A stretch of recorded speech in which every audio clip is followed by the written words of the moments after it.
All right, good morning, everybody. Welcome to today's Microsoft Flight Simulator live stream. I am your host and pilot, Uncle B, as always.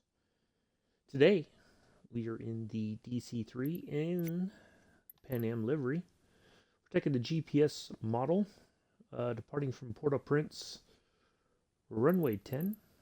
We'll climb out, cruise along here, and then we're going to do an RNAV approach into San Juan, Puerto Rico. Now, the interesting thing is when I was looking at this, the approach plate, these two right here, Papo and Melo, are not showing as that's part. Well, it is part of the actual RNAV approach. We're supposed to go from here to here to here, then down here, but it's not allowing me to add it. So it's saying I can remove them, so it's like they're there, but they're not. The line is not showing as such. So we'll see how that goes when we get go into our approach area here at Josh or Joshi, however you want to pronounce it. Let's see. I think we're only going to fly at about. Yeah, we'll stay at 9,000 feet. I think that'll be sufficient. We've got, we don't have the live weather on today. I have a few clouds as the weather, so it should be nice flying. Sun is starting to creep up.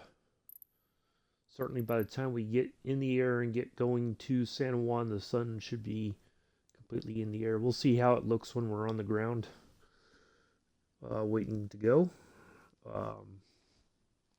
But yeah, it should be a nice little flight today. Something different. I was going to do a Nukers 52 flight, but I thought, no, we haven't. I've kind of been boycotting the DC-3 due to the comments that the developers made that seemed like they were not too keen on the console side of things. That if they had had their way, that they would not have released this aircraft as part of the 40th anniversary, but it is what it is, so we're going to give it another go. I believe, let's double check, all of our weight is still correct. Perfect. So yeah, we should, got more than enough fuel, I think, in there. Hopefully. But yeah, once we're in the air, we'll activate the autopilot and everything, and we'll have a nice little flight out of Port-au-Prince, head over to the Caribbean, and then back over inland, over Puerto Rico, and then on into San Juan. So it should be nice. Should be a nice flight. So hopefully everybody's doing well on this Thursday. We are inching closer. We're getting days away. Is it Friday, Saturday, Sunday, Monday? 4 days and a wake up. And Sim Update 12 will be here. Hopefully it is the dawn of the new era of the Sim on the console. We will finally start getting the aircraft that the PC folks have had for seemingly forever. Good morning, Joseph. And so yeah, I did see this morning on aviation related news, Rolls-Royce engines will now power the B-52. The B-52, many people are saying, will fly for another 100 years. I guess Rolls-Royce has developed some better engines for the B-52, and I think once that all the testing is completed, those will be fitted, and the B-52 will remain in the air for probably forever. So, yeah.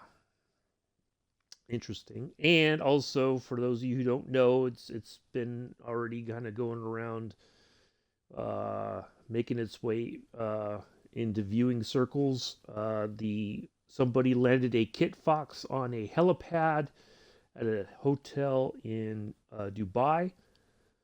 The Bajar Al Arab Hotel has a heliport at the top of the hotel. Somebody was able to land a little kit fox up there. They basically stalled the plane at the right time, set it down, stopped it before it went over the edge, and then they took off from there. So of course now everybody's got to do that.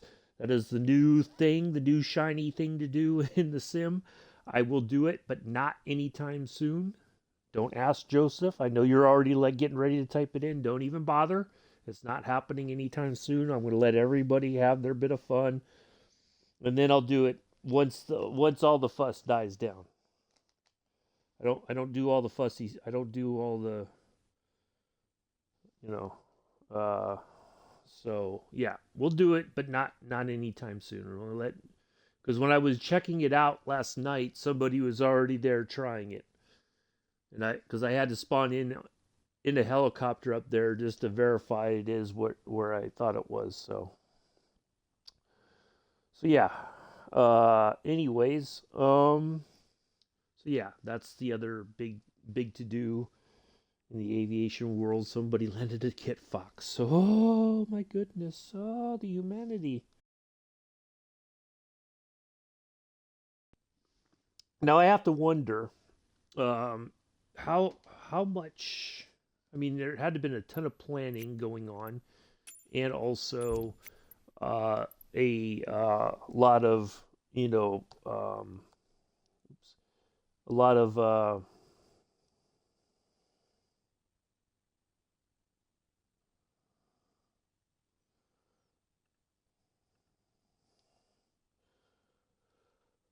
permits and how much money because it was done by I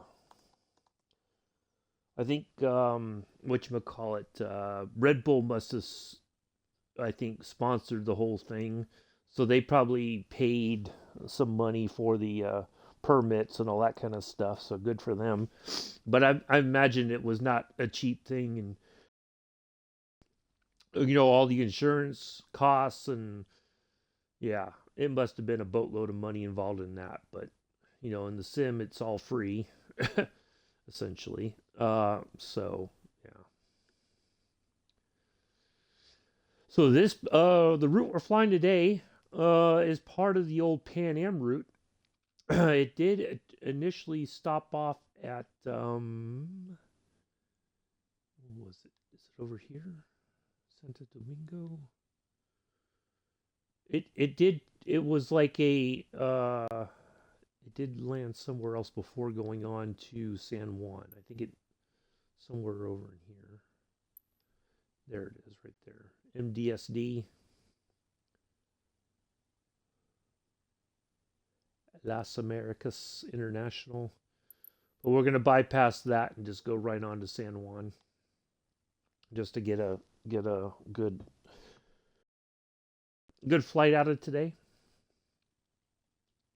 Today's flight brought to you by Parasox Airlines. Parasox Airlines. Just because you have a pair of socks does not mean they have to match. Airline CEO Scruffy Tam will show you his mismatched socks if you ask him nicely in his stream chat. Parasox Airlines, we fly more nautical miles before 9 a.m. than most people do all day. How about that? There you go. There's the new. We fly more nautical miles before virtual nautical miles before 9 a.m. but before than most people do all day in real life. There are other catchphrase. How about that? I borrowed that from the old Army commercial. We do more before 9 a.m. than most people do all day. So, but glad to have you all here. We'll get started in about 6 minutes. We'll spawn in on the runway. We'll get our aircraft set up, kinda, and then we'll be in the air and on our way to San Juan. Next week, in theory, we'll do another Junkers flight. I got to come up with the next destination after our last flight. And I'm still waiting. I did not do my appointment. For those of you who do not know, I was supposed to see the surgeon on Tuesday. The appointment was canceled. We were expecting a bad storm. The storm never really, we had a little bit of snow, but yesterday it was sunny. A lot of the snow that was here Tuesday and Wednesday has now melted. So all the brouhaha was for nothing. Yay. And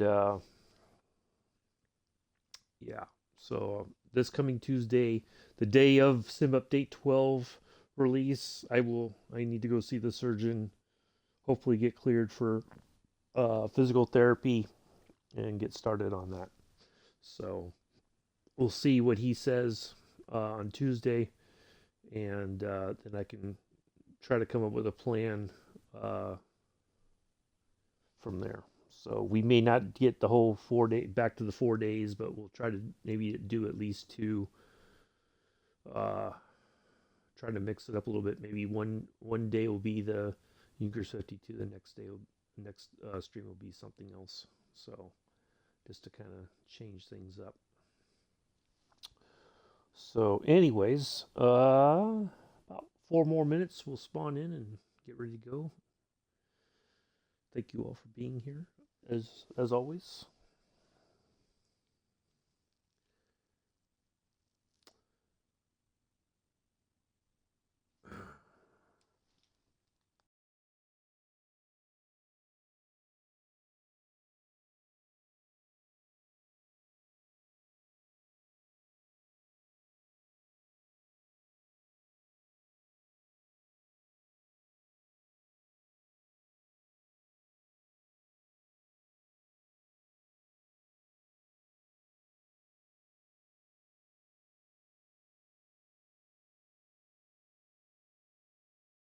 All right. 4 minutes. Oh, and you should know or notice, if you've noticed, if you pay attention to such things, I did change the profile picture again. Apparently, the other one was too gruff looking. Looked like a gangster, a biker, a robber, whichever. So now that is me as a youngin in my room with my pictures of the SR-71. You can see if you look closely, and there's a cutaway poster of the space shuttle, I believe, back there as well. So there you go. So shouldn't get any complaints about that. Back when I actually had hair, it's true. There you go. There's ocular proof of my hair, that I had hair at some point in my life. A full head of hair, I guess you could say.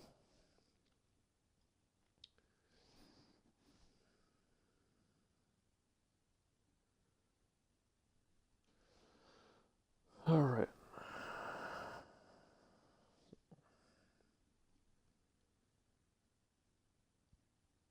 Yeah, I don't think the gruff photo was a huge hit for whatever reason.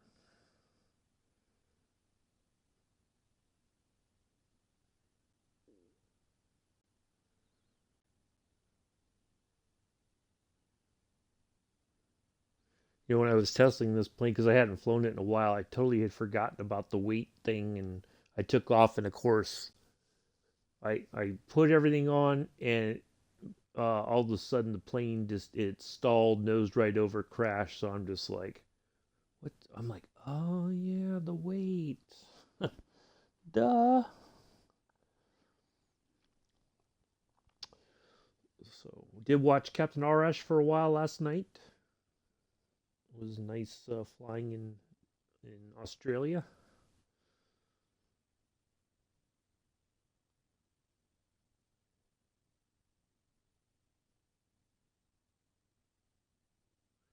And he was saying that he's taken about a week off from streaming. It's the Persian New Year's coming up this weekend. Hello, Skip. How are you? Nice to see you here. Hopefully you are well. All right, I think we can go ahead and spawn in and get going here.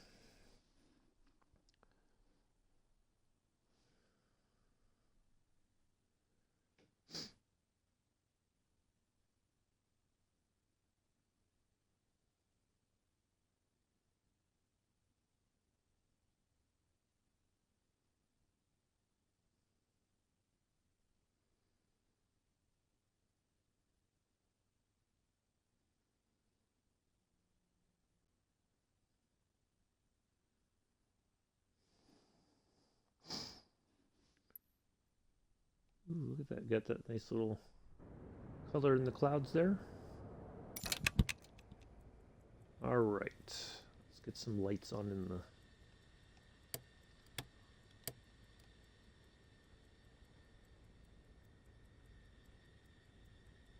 flight deck. Let's lock the wheel.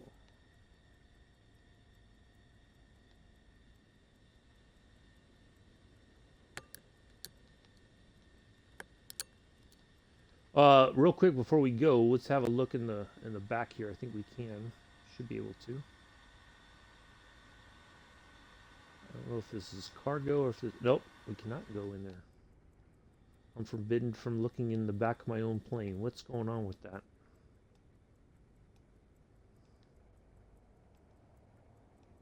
All right.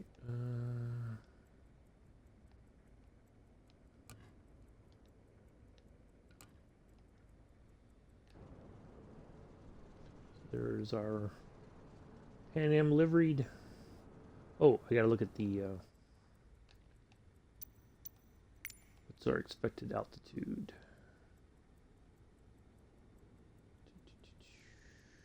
9,000 feet. We're just going right to our cruise. Nice.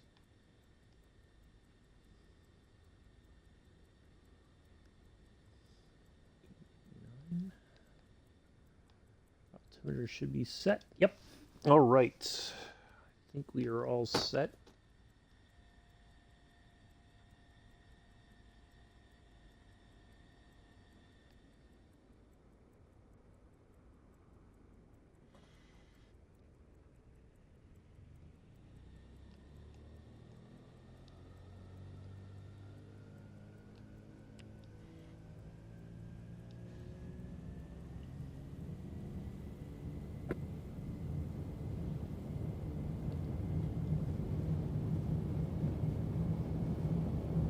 Might not take much to get it in the air because we don't have a lot of weight in the plane.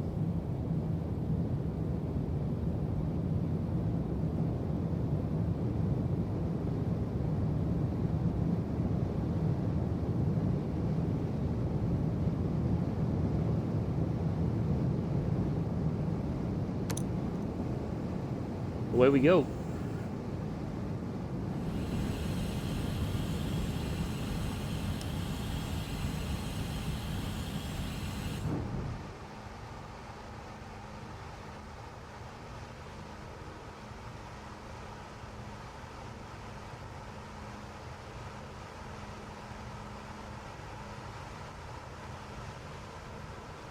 Ooh, oh.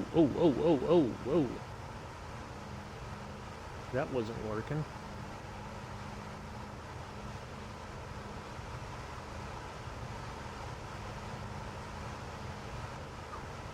Okay.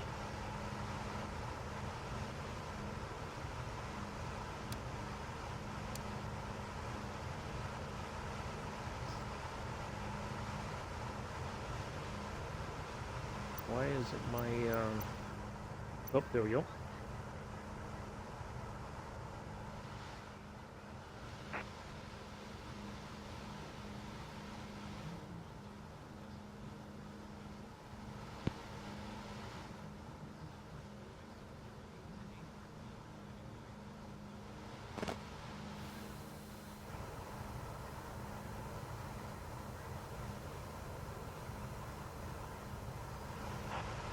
All right, we're on our way.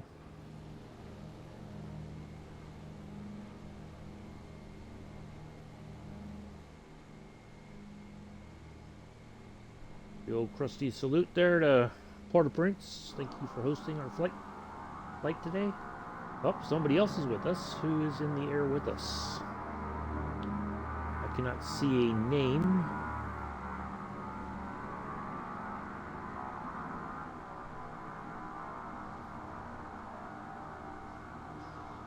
Yeah, we've flown it before, Joseph. It's just been a while, and then I got the livery for the because of course on the PC side they've already got their fancy stuff, but we didn't get any.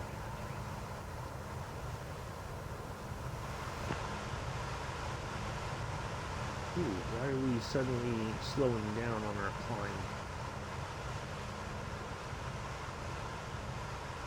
Nope, nope, nope. It's like it kind of lost some oomph. But yeah, I hadn't flown in a while, Joseph. I was a bit upset with the developers, the comments that they had made. All right, we're on our way. I got somebody with me, but I cannot see a nameplate there, so I don't know who is in the air with me. I guess I could look. Let's see. Rogue Wolf Gaming?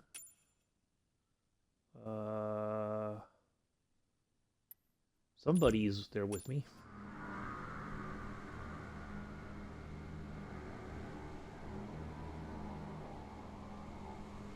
I hear another plane, but oh, because it's like it disappears in the... There we go. Morning, Paradox. How are you? So we're gonna head out through this area here coming up. We're gonna make a little bit of a right, and then we're gonna make a bit of a left eventually.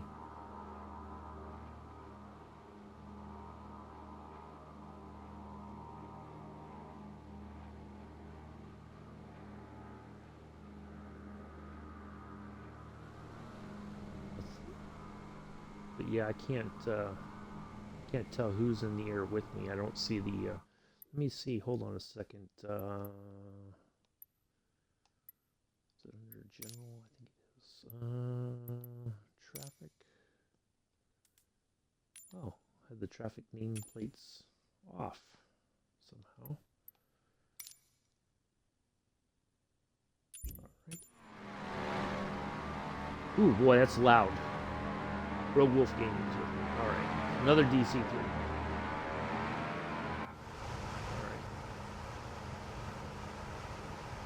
Yeah, I figured I'd give it another go. You know, I did fly it before, and I was just kind of like, you know, a bit salty with the developers, but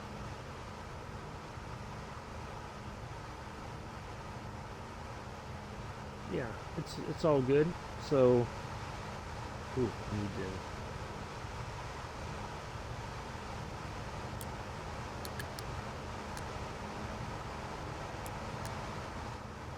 Close that.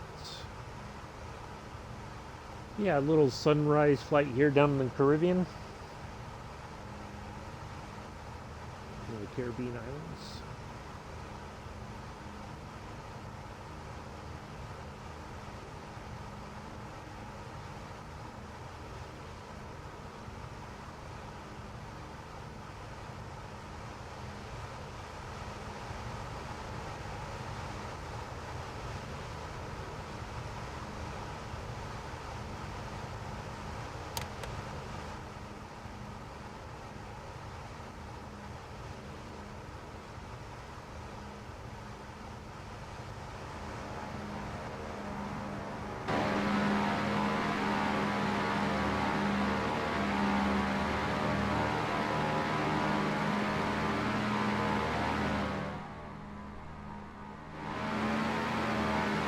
Hey Daniel, how are you? Nice to see you here.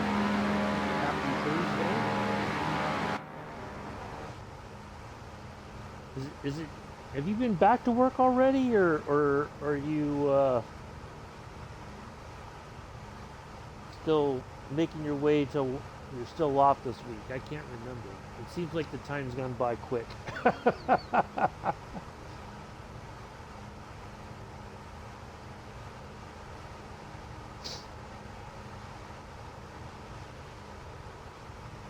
I need to get a picture.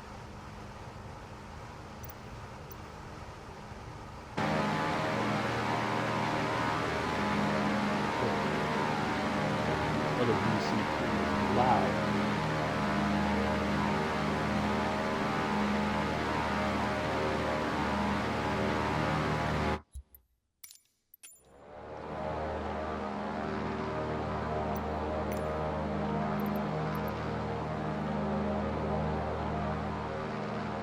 Oh, okay.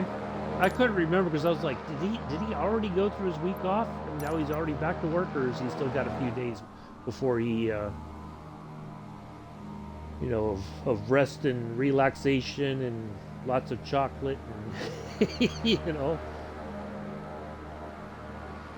There we go. There's our picture of the day of the flight. I really wish Pan Am Airlines was still around. It epitomized, I think. Oh, okay. Thanks, Paradox. I didn't know that. Kind of like the Twin Beach issue with the sounds, I guess.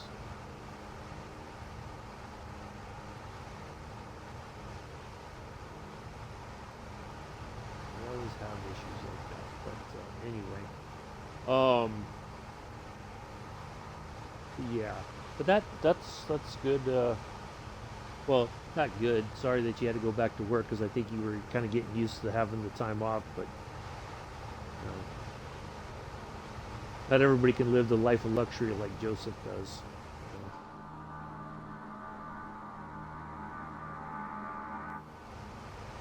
Now I gotta start dropping the.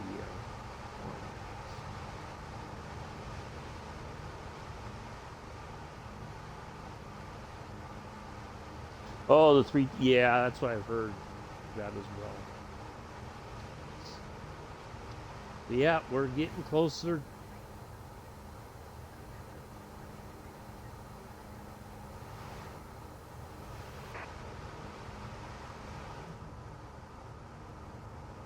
Of the Sim Update 12.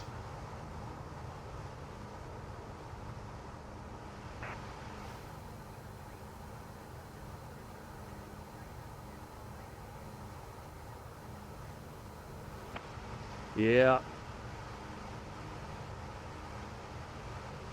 I know. That is true.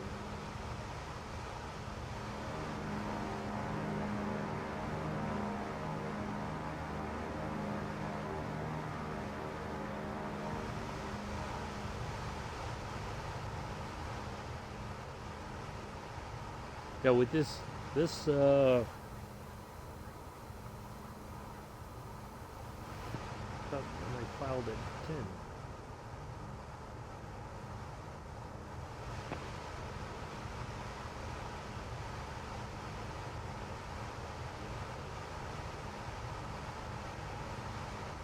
I'm not even quite at 7 yet. That's alright. Got your chocolate ready for this evening. Nice. I don't know if Vic's streaming tonight, or Pulse is streaming, or if those two of them are doing something. Not heard anything. I don't think Vic's in the chat. If he is, he might be lurking. Haven't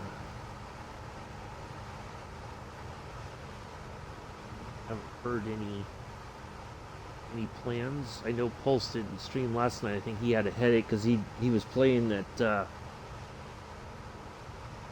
scary game, and then he was starting to get a bad headache. So I think he might have taken the night off. He might take another night off streaming.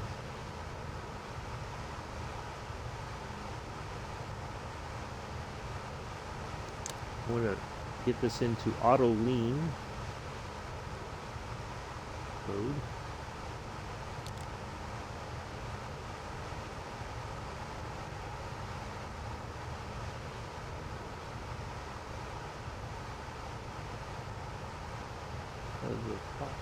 Get the power back just a bit.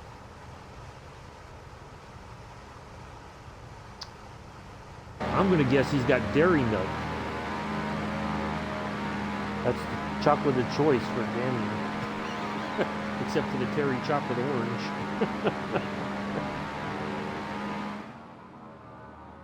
Or it might be something Easter related.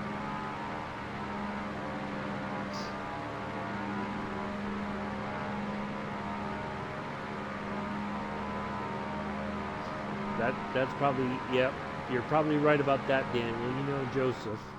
Where's mine? I want my chocolate. Why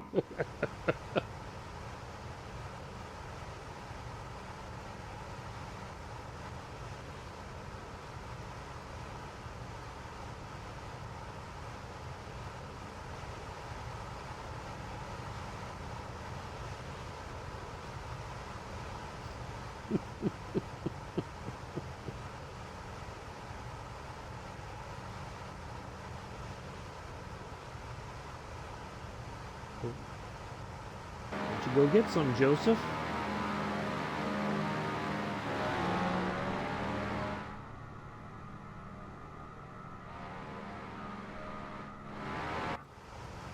Yeah, boy.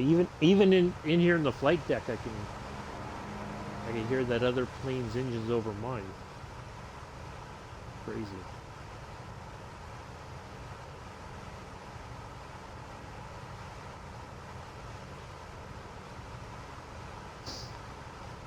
See, I knew dairy milk. It had to be one of them. I was right. And the eggs, of course, because Easter's coming up.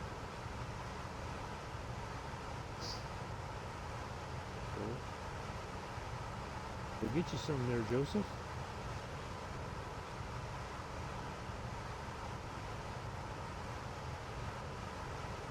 You wait on Christmas.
Where are we? Where are my fuel tanks?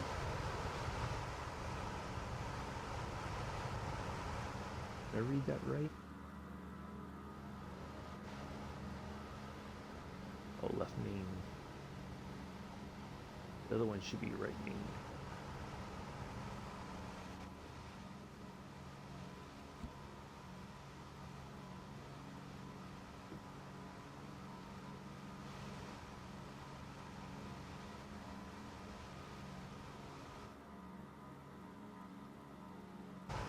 That on the left auxiliary.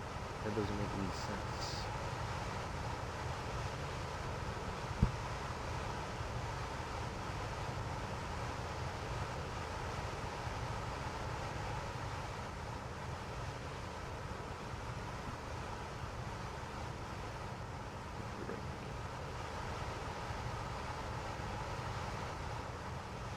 Okay. Go for, yeah.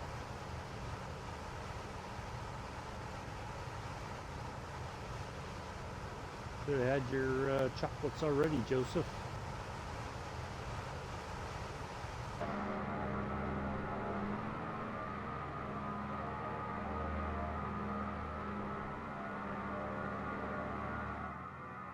That's right. We got a bit of flying left.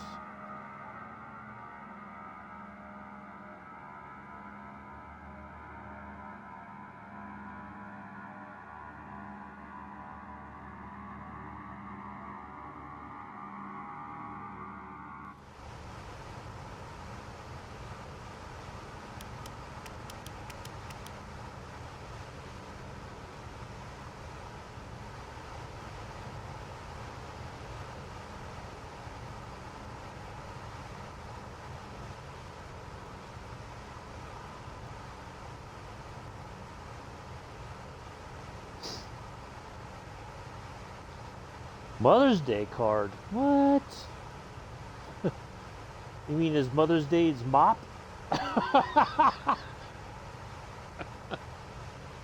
Oh, the ads are running right now. I just looked over it. Yeah, I did see that yeah, I forgot to call out that the ads were incoming, so.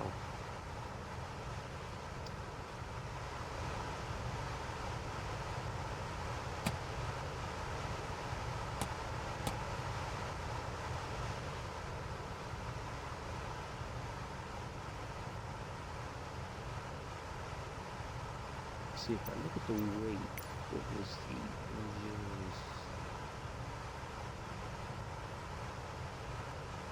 Okay, so left and right center or main tanks are still, they're still sucking gas out of there.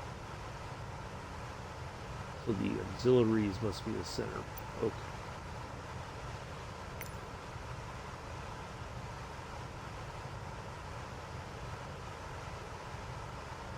Not yet. I'm talking what to get her. What do you mean you're talking? You mean you're thinking about what to get her? Or are you talking to your dad about what to get your mom? I'm confused.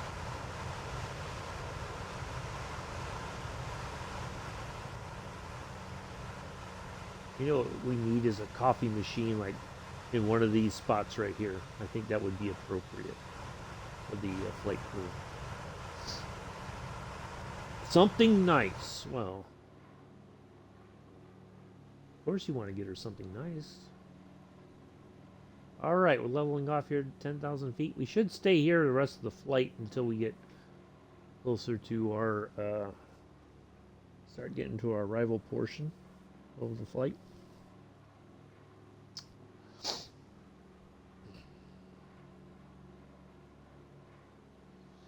You know what you could do, Joseph, and it doesn't cost you anything except time, is you could clean up around the house for Mother's Day. How about that? There you go. That'd be something nice. Without her even having to ask you. You could just get up and just clean up around the house all day, do all the chores. You know. Oh, somebody left. Rogue Wolf Gaming left. I don't hear the other plane now.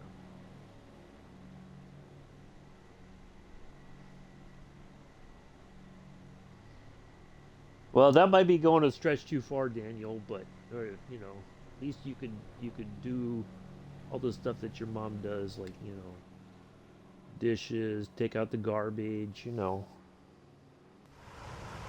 I know it's a great idea, but I know you're probably not going to do it. That's the thing, Joseph. Mother's Day will come and you'll be like, yeah, I can't be bothered with anything like that.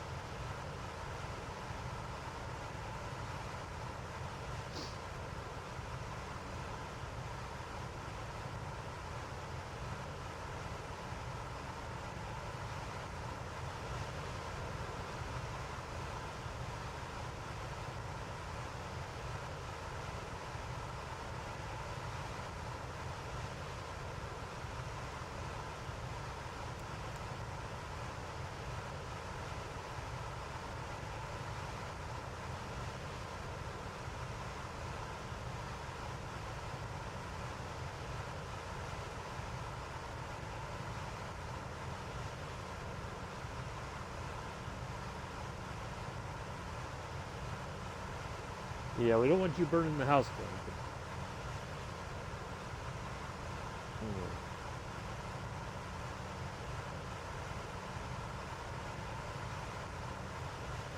Maybe that day you don't go to the pub, you help your mom out, whatever. That would be a nice gift. What do I know?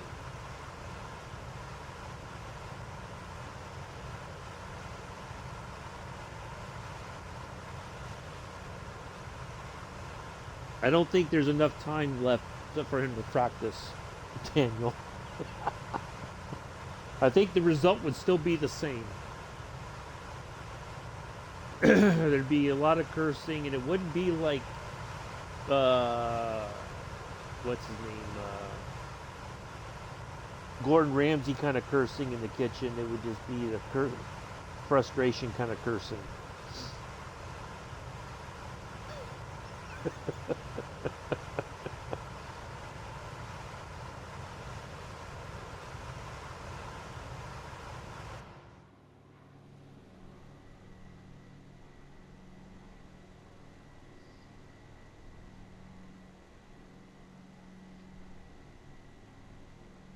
I took a kitchen chemistry class, although everything was monitored. The teacher, if the teacher didn't trust you, oh yeah, I'm gonna.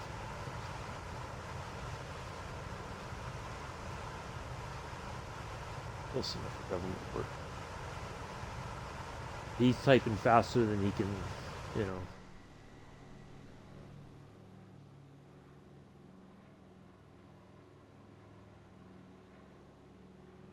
But yeah, classes like that are. I mean, it's not like you're cooking a 5-course meal like you would be at if you went to a chef school or something. But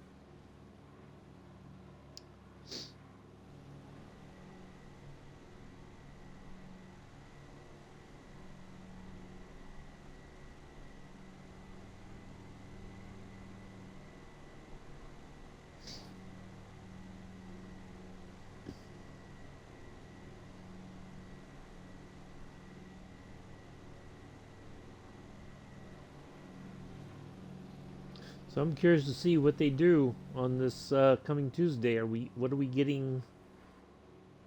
Or are we gonna have to wait like 2 more days or a day and a wake up for the marketplace to finally give us a few planes that we've been waiting on since the Wasm fiasco?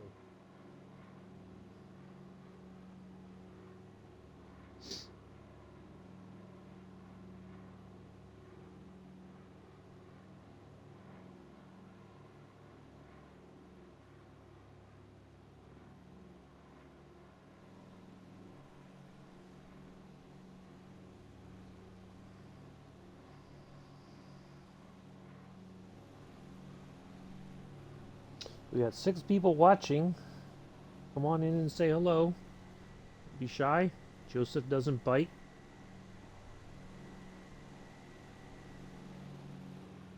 I can assure you. Well, I can't assure you. What am I saying?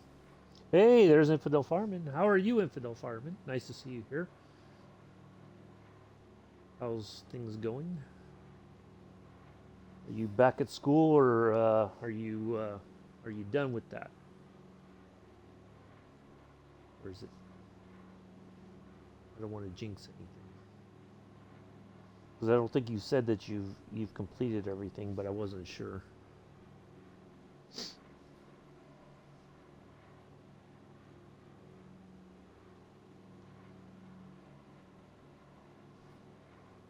Still in school, got about a week and a half left. Oh, nice. Excellent. Good stuff. Week and a half left. You will be a flight dispatcher, not a flight director. Hello, Bex. I know Scruffy likes to say you're going to be a flight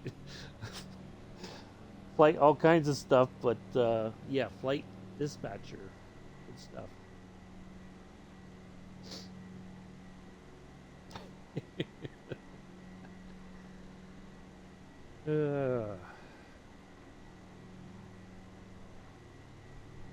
What's new, Bex? How are you? You enjoying? Is it your lunchtime, or are you off from work today? Do tell Joseph, because he wonders about these sorts of things. He's too shy to ask.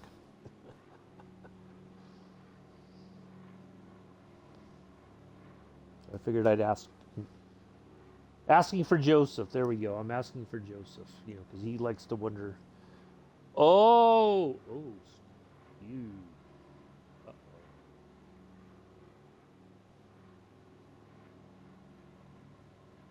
Oh, what I do is I tell him, if we don't end the strike right now, Joseph Adams is going to come down here and sort you all out. It's your choice. What are you going to do? You don't want Joseph Adams to come down there and sort it all out. That's not nice, Joseph. I mean, I'm sure there's reasons why it's happening, but it's unfortunate when people have to go on strike to get their voices heard.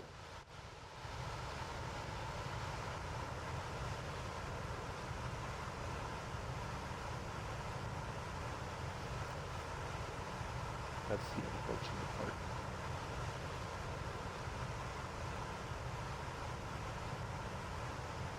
You know, if Bex was taking a day off for a holiday, that's a different story. No,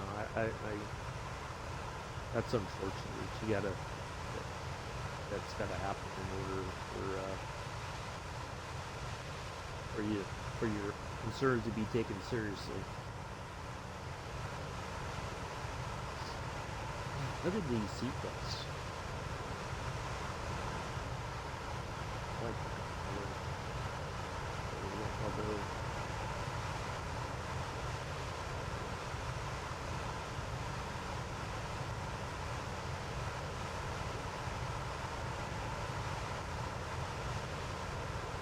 yeah, exactly. That's what I kind of figured, Bex. You know, that's the unfortunate part about those sorts of situations that you're you're trying to get them to give you a pay raise, but then you're home without pay. You know, it's that's the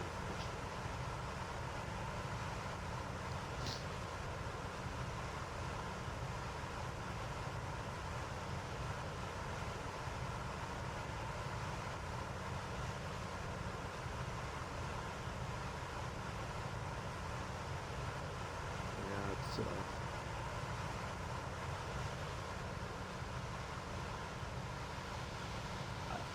I think I've been fortunate in my time working that I've never had to encounter to be a part of something like that, you know, or have to worry about it. It's it's tough to. You want to go to work because you want to get paid, but then you're also not getting paid what you know what you think you're owed, you know, for the work that you do. So, or I mean, you're getting paid, but not enough that it's. I don't know. Yeah, it's unfortunate.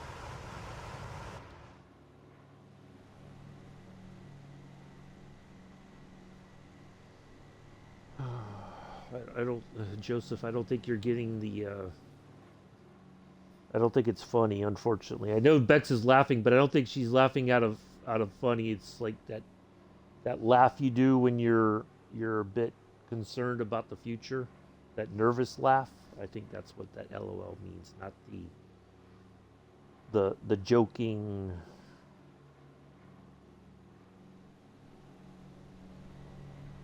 At least that's my take on it. Hello, Mela. How are you? Nice to see you here.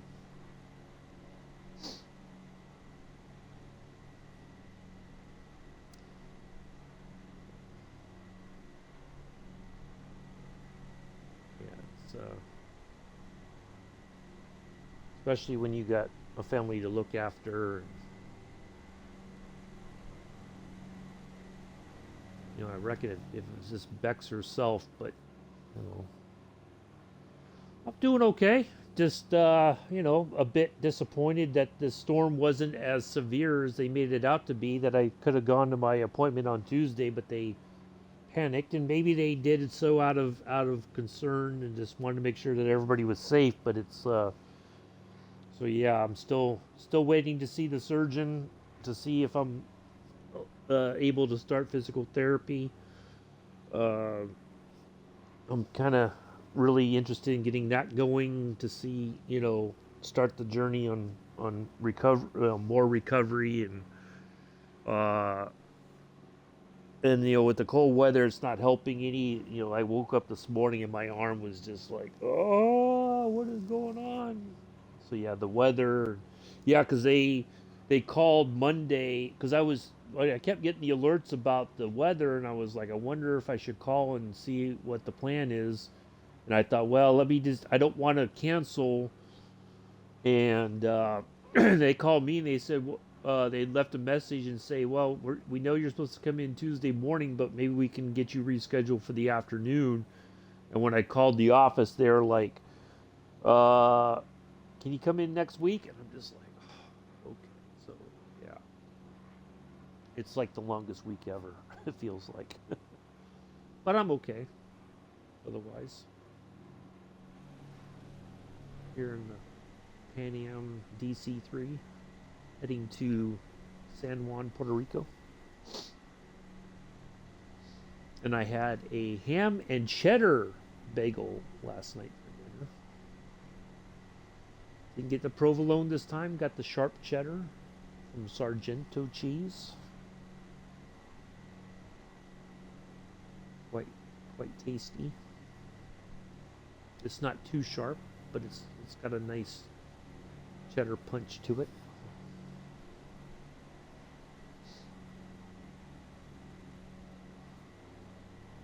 Yeah, I don't. You mean the sandwich? Yeah, I didn't. I got the bagels and the sliced ham and the cheddar from Walmart,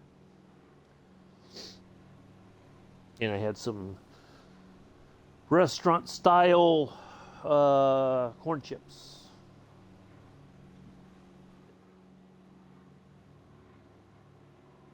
Corn crisps for those of you on the other side of the world. As Bick always says, he likes to explain things for us viewers in America. Restaurant style corn crisps.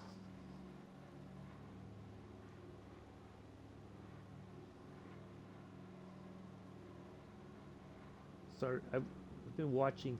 One of the things I do like, whenever I want to have, or how can I explain it? Whenever I want to relive kind of my military time, sometimes I like watching movies like Band of Brothers because there's parts of it that I identify with that I'm just like, it kind of I remember the days, my military time and stuff like that. I think more of the positive, try to think of more of the positive things. Not that there was a lot of them, but there were some. And so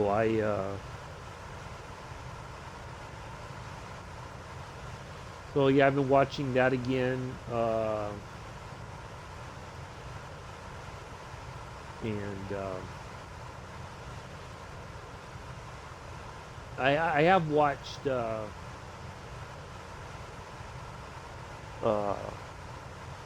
Top Gun Maverick.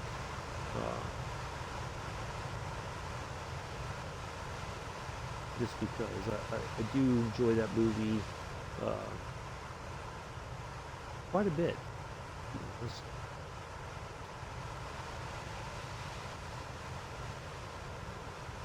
But I do like the scene where they're, well, not that I'm going to try to spoil anything for those who haven't seen it yet, but, when they're at that bar called the Hard Deck, the one that Penny owns, and I I do miss when you're at the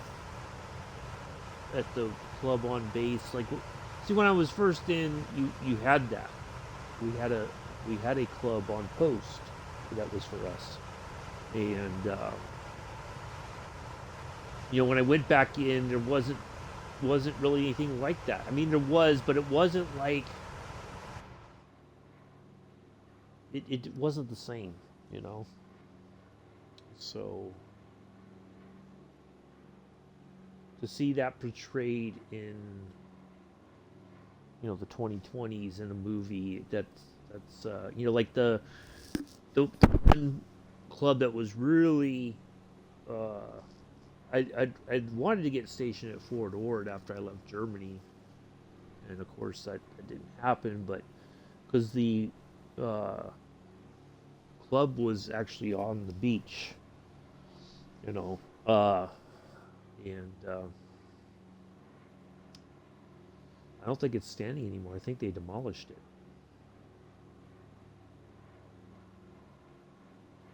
Yeah, I miss stuff like that.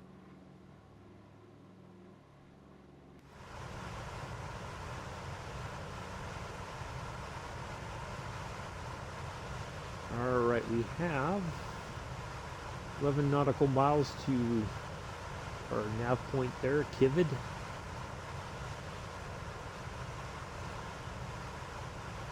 Just cruising right along here at 10,000 feet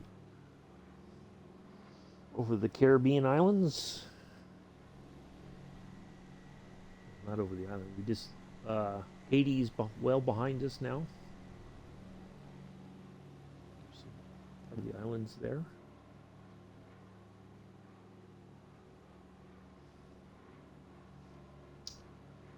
But yeah, other than that, that's about the only thing happening.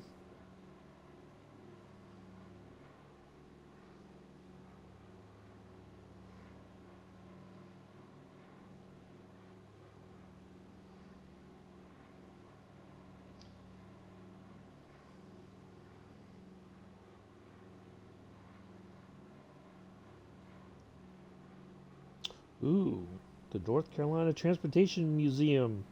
Days Out with Thomas the Tank Engine. September 22nd to the 24th. September 29th through October 1st.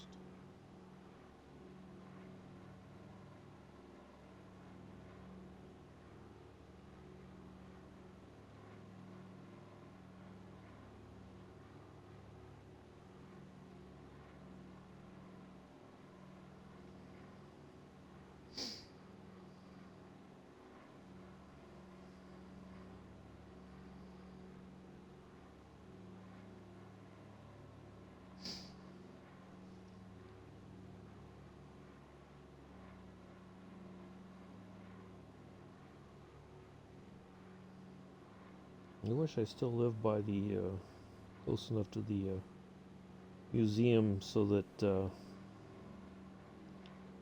could go do take a ride on the Thomas Tank Engine train.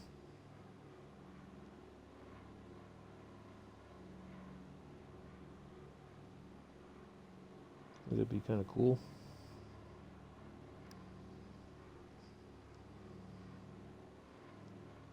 I'd really like to get to a air show.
All right, let's see. We should be turning here.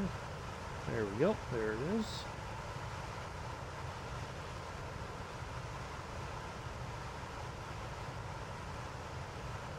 Let's have a look at our fuel.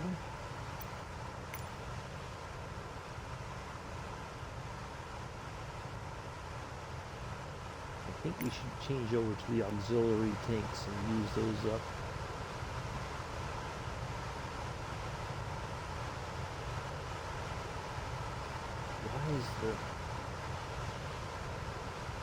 Where's the left?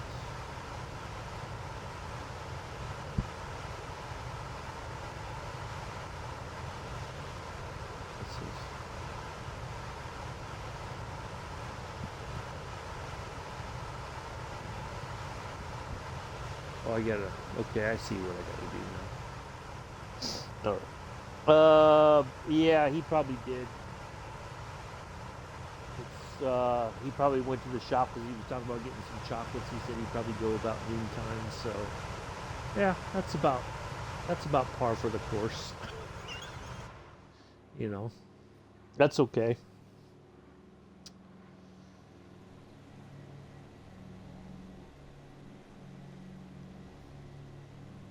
Oh, there he is.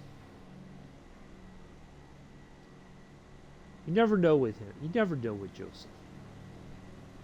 He goes quiet, and you think he's gone, and then he's here. Or he's gone quiet, and that means he's buggered off to the shop. You just never know. Yeah, there you go. Yeah, that's it.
I think he did say it, but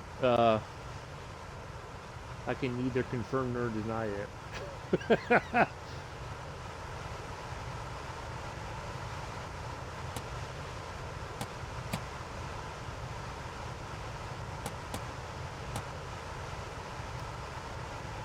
That's okay.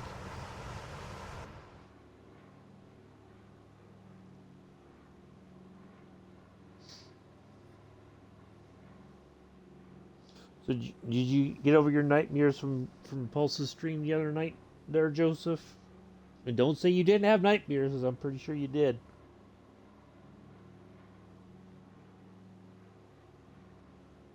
Because I do recall you and Chris were talking about hiding under the covers.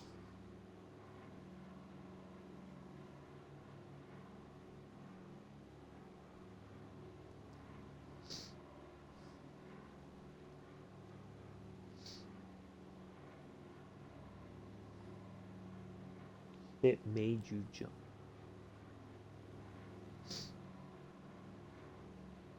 I I had it on, but I wasn't really paying attention because that's really not my type of game, to be honest.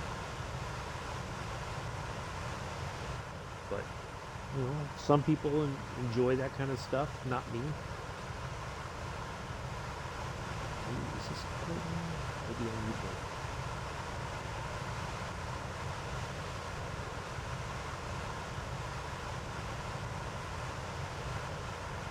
That's more the auto lean around there. Yeah, I don't think I've ever. I think I tried Silent Hill years ago when it was kind of one of the, like when Resident Evil was a big thing, but yeah, not really my cup of tea. so to speak, for lack of a better term.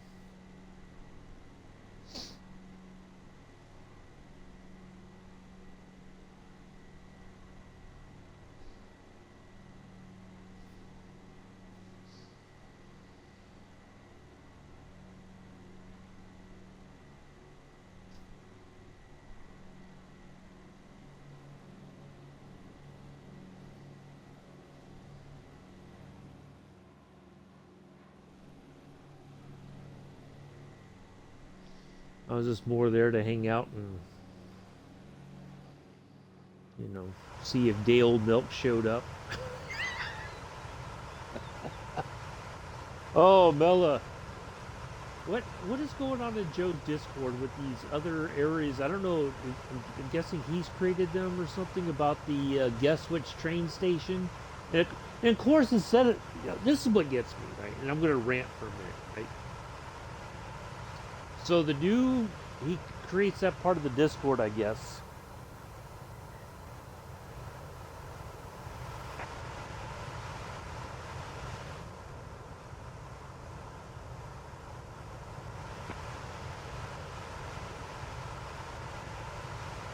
And so instead of posting a picture or whatever it is that they're trying to do to guess, somebody says, "Oh, first comment." And I'm just like, okay, so what is that? It's like somebody going in on somebody's stream going, "Oh, I was here first." First, okay. What do you want? A cookie? Do you want a medal? What do you want? Is your life that like sad that that's the only joy you get is saying, "Oh, first comment. Oh, look at me." Like, what is that? Honestly, I don't understand it. If that's like how you judge like your life and like, I'm like halfway there. Goodness gracious. Oh, you've seen that? Oh, okay. Well, but Joseph, you're just as notorious as those kids are about the first comment and all that. Come on now. You aren't exactly innocent in any of that, Joseph.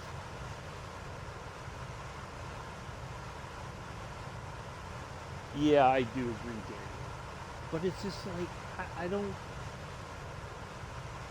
like I can like I wouldn't have rolled my eyes if or whatever if somebody had posted like the first picture of a train station say guess where this is. Okay, that's like legit. That's a worthy first comment, but to say ooh first comment, that's pretty pathetic. I'm sorry, but that's the truth. You know.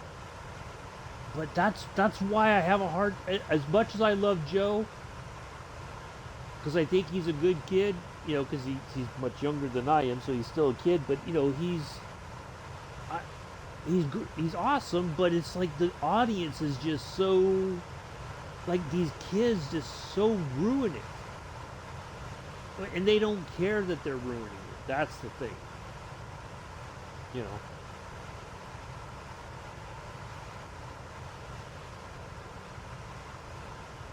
Oh yeah, but they don't even have enough like self awareness to go like yeah that like if they don't see it as maybe that was a bit foolish of me that maybe I could have used that time a little bit better and posted like the first picture to say guess where like if you had posted a picture and said guess where this is like obviously it would have been on in somewhere in New York probably Long Island Railroad or something but at least they would if they know the route they could have said oh yeah that's one station on the that's Jamaica or that's New York Penn something like that but the fact that they just go like first what are you doing with yourself you know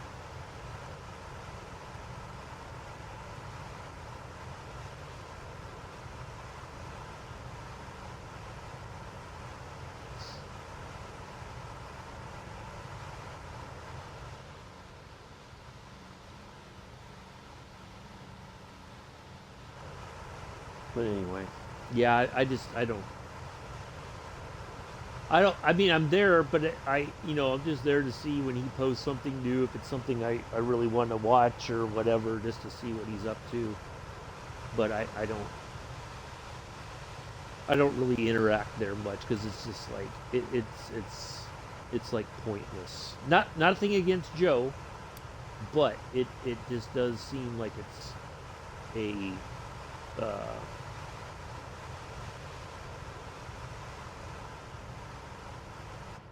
you know, you can't reason with people like that.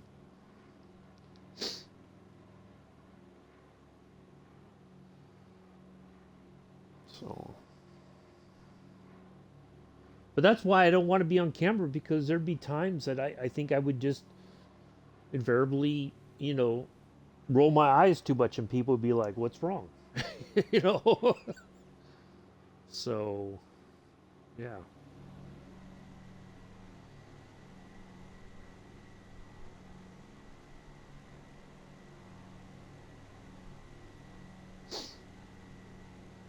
'Cause I don't, I, I've, over the years, I don't suffer fools lightly. I just I can't deal with that sort of, you know,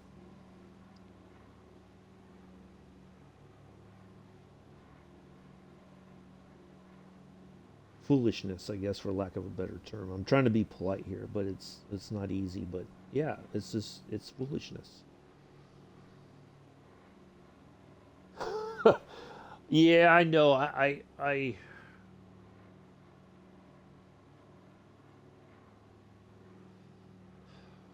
But I think we're because of the pandemic, we now have a generation of young people whose only interaction with the outside world was through streams, and so they don't have the same sort of social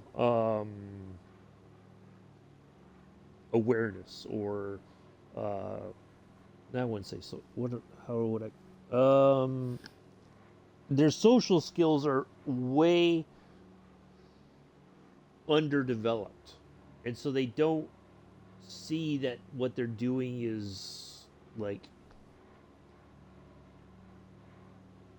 it's not necessarily wrong, but it doesn't really contribute anything, you know, to any kind of conversation. That's what I think that's part of the problem is that was their only way of interacting with people elsewhere. But they don't. There's no. They don't. The social norms are gone because of that.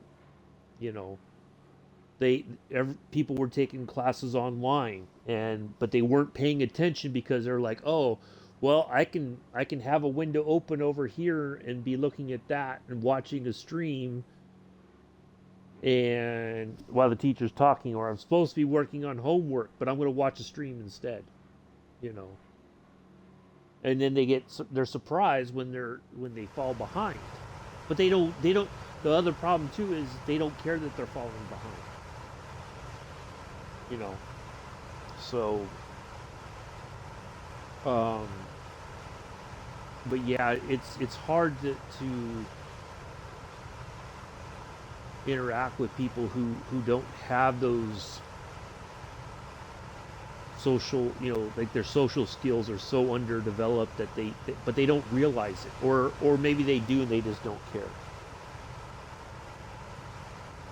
you know.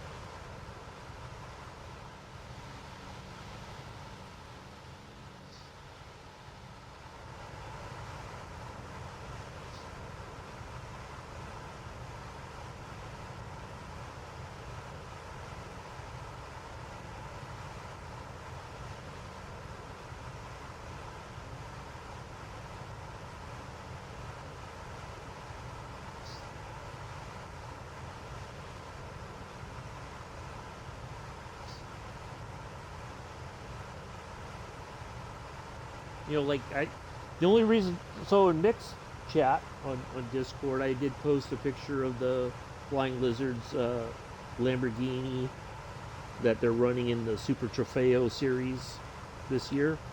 And I didn't know that except that I watched Guy Cosmo, who's a former, he's a race car driver, and he's not really racing for anybody this season, but uh, he's going to be coaching that driver for the Lamborghini, and because the Flying Lizards are like my hometown racing team because they were based out of near Sonoma Raceway, and but I didn't know that until I saw him post a little quick video talking about that he's going to be working with them for the time being, at least doing driver coaching and all that. And but when I commented on his video like that's awesome, because that's my nearly hometown team, and I like him as a driver. He's very engaging. He does these videos and he talks about his racing career and stuff like that. And but that if I just put like, oh, first comment, he probably would have still given liked the comment, but at the same time, what is that contributing to the conversation that he's having about what he's doing? That's the thing. If it's like going to a party and going like, oh, I want to talk to people, but you got to have interesting things to talk about. Otherwise, people are going to go like, what are you on about? you know, what are you trying to say? So,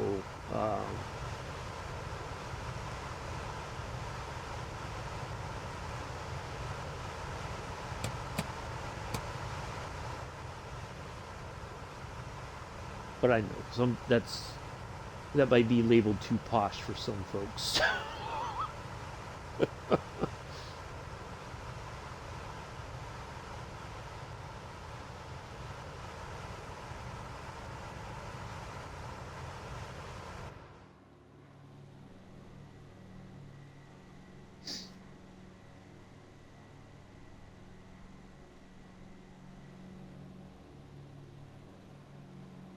That's part of life. You gotta be able to contribute to conversation sometimes.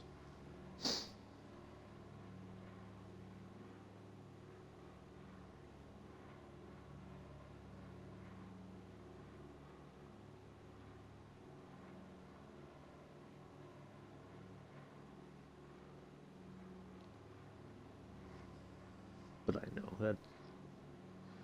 Uh,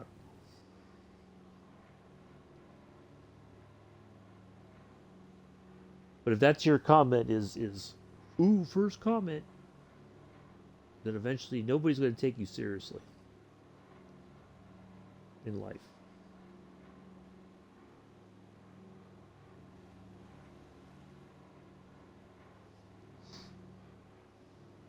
That's just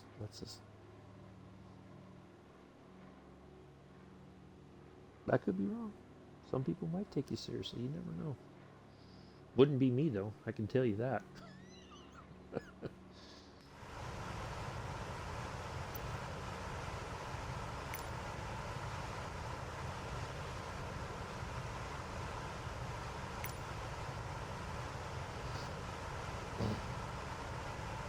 I wouldn't want to work on a project with somebody like that if it was a work-related thing.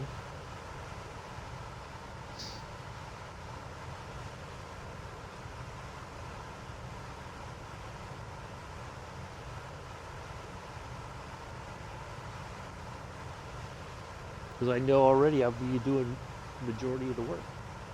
You know.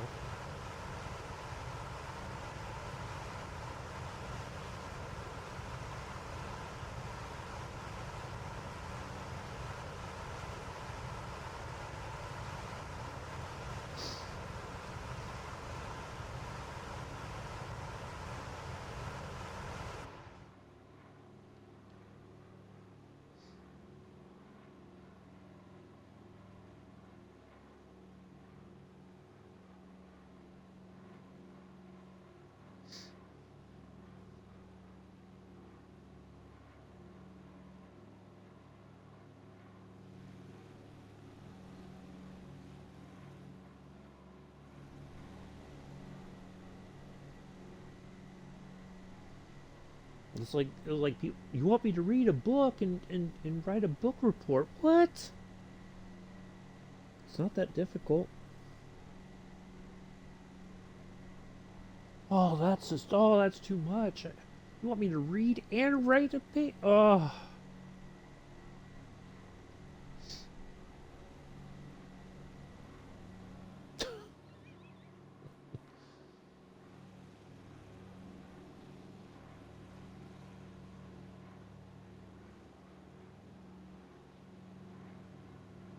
I know.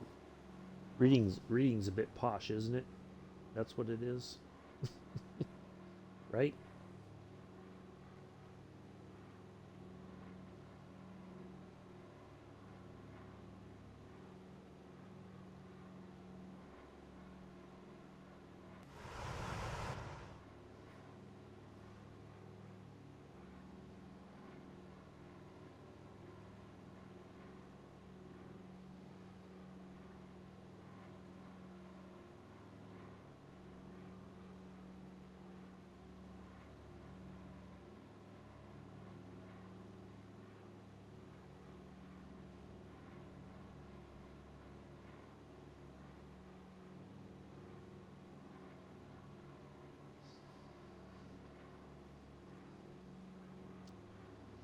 I don't know.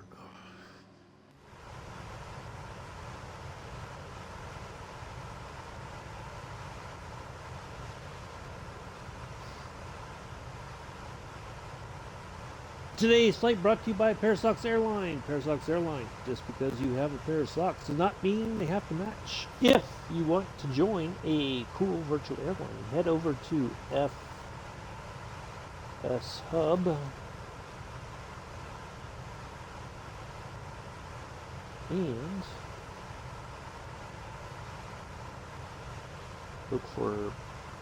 search for a pair of socks. Just like that.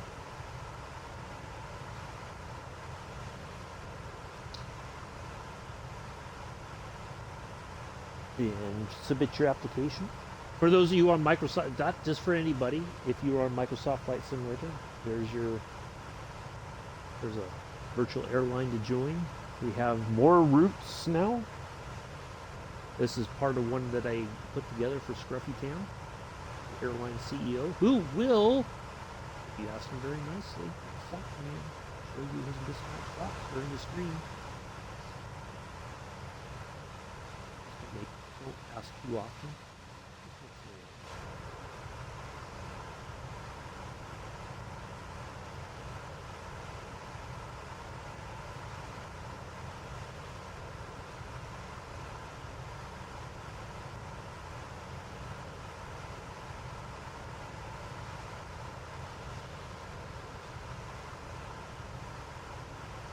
Morning Mick, there he is.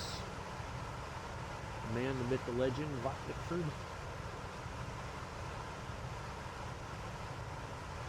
Sir Stetson OBE is in the house.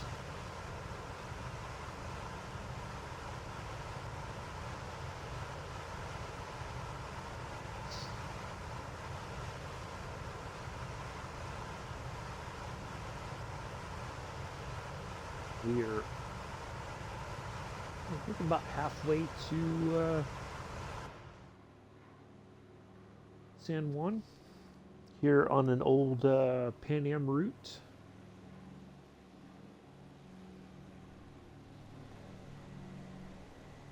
In the DC-3. The GPS model.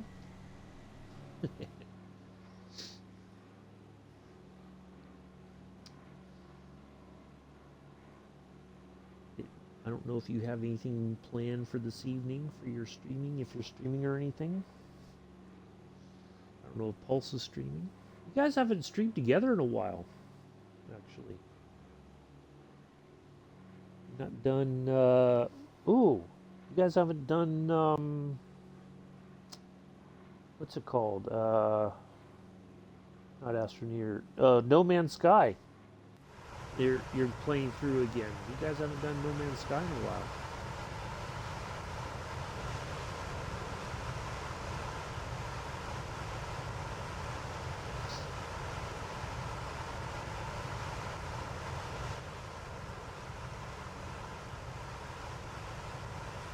will there be a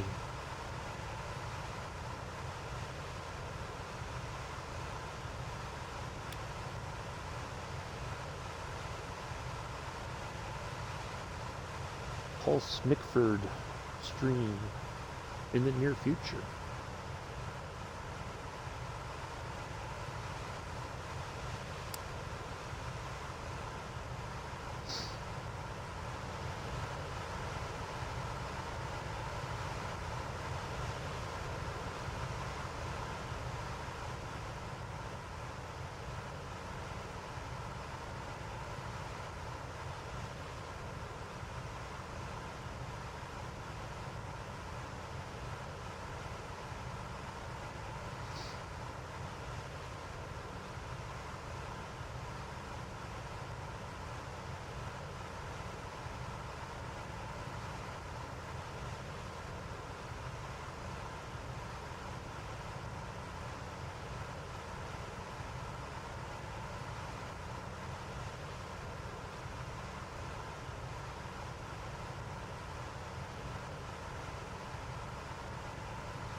Thank you all for coming in and hanging out today. Nice to see you all here. 10 viewers.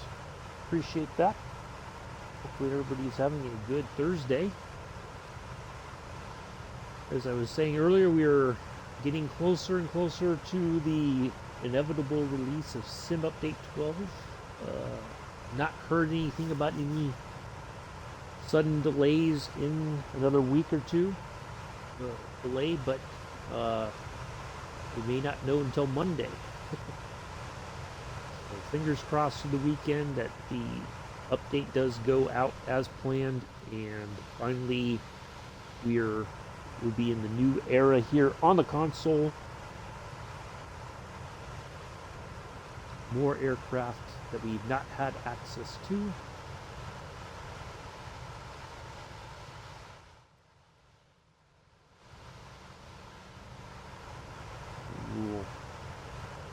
Grand Central Station. I've heard of it, not been to it. I know Grand Funk Railroad. What are the highlights of Sim Update 12? The Wasm fix is the big highlight. That's the only one I'm concerned about. I'm sure there's going to be a lot of bug fixes and other things, more stability possibly. I think that's the term. Hello, Planet Neutral, by the way. Good morning. But the Wasm fix, I think, is the biggest thing that's coming. That finally we're going to get like the DC-3, the PMDG 737s for starters, other aircraft that the PC community has had access to, that hopefully now that'll make its way Tuesday morning. Well, I don't want to say Tuesday morning. Tuesday sometime when Sim Update 12 goes out. Whatever that might be. So, I don't know if it's going to be in the morning or in the afternoon. You just never know with them. It depends on when they want to push the update button. You know, I'm sure they got to come in and have their coffee and have a coffee meeting with some donuts and coffee, and then the post meeting, and then the post, then the lunch post meeting, and you know, all that kind of stuff. And then they'll say, okay, now we'll release it, because it'll be like everybody's gonna be chomping at the bit in the forums, like, when's it coming out? You know, and then finally it'll be out, and everybody's like, oh, okay. Yeah, so. Like you would, yeah, exactly. You got your pre-breakfast, your breakfast, your post-breakfast, you know. So I don't think they've said what time. We probably won't know until maybe Monday. Sometime they may say something, but I think they never like to say it'll be out at, because then if it's past that for some reason, then everybody starts getting fussy because, oh, you said. So, yeah. But yeah, the Wasm fix finally is out. The release of the DC-3 initially is what created this whole situation where they it showed like the the shortcomings of the sim on the Xbox. Oh, and the ads are playing right now too. Sorry. Um. So yeah, it's just a very. I think that is the key, especially for the on the Xbox side, is that we're finally going to get access to more planes. But I have a feeling that when it's released on Tuesday, the only plane we're going to get right off the bat is the AN-225. Uh, so for like a whole year, every bit of money that is made from selling the plane through the sim, that is all going to go towards the preservation of the AN-225, like rebuilding it or something. So they're donating a year's worth of money from the sales to the organization. Um, but I'm more keen on the DC-6 and at least one of the PMDG 737s. Maybe the Corsair. I've heard that's a tough plane to fly though, especially But um, yeah, but we'll see. Yeah, it's. I think it's going to be good. It's just a matter of time. How quickly are we going to start to see that stuff pushed into the marketplace? Are we going to see at least a helping of stuff on that first Thursday? So like, let's see, Monday the 21st, 22nd. 21st is Tuesday, 22nd, Wednesday, 23rd. If on the 23rd, are we going to see at least anything that we've been waiting on, or is it going to be like, well, it's going to be more airports and sceneries? Well, we're working on it, guys. you know, we're working on pushing stuff out, and then we'll get through April and we'll get into April and it might not be, we just don't know. But hopefully we'll start to see stuff, fairly quickly. The Xbox community can fart. Yeah, we can fart too, but start to see, get our hands on stuff that we've been waiting on, and some of the other, like I know DC Designs will have to update the Concorde with the Wasm fix. They did talk about that when they originally released the plane. That once the Wasm fix came out, that there would be different.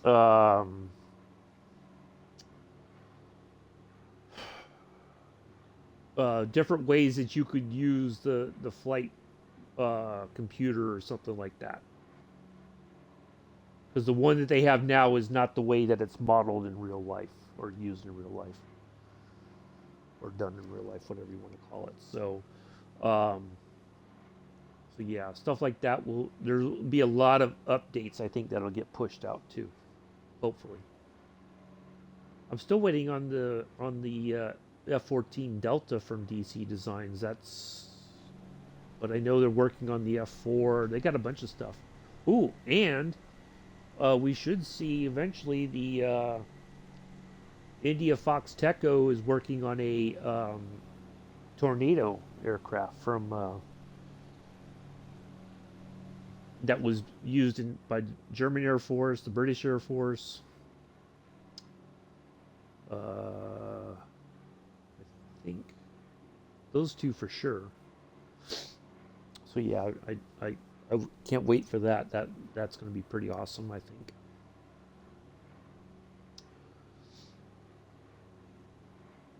So yeah, hopefully 2023 is a phenomenal year for the flight sim world.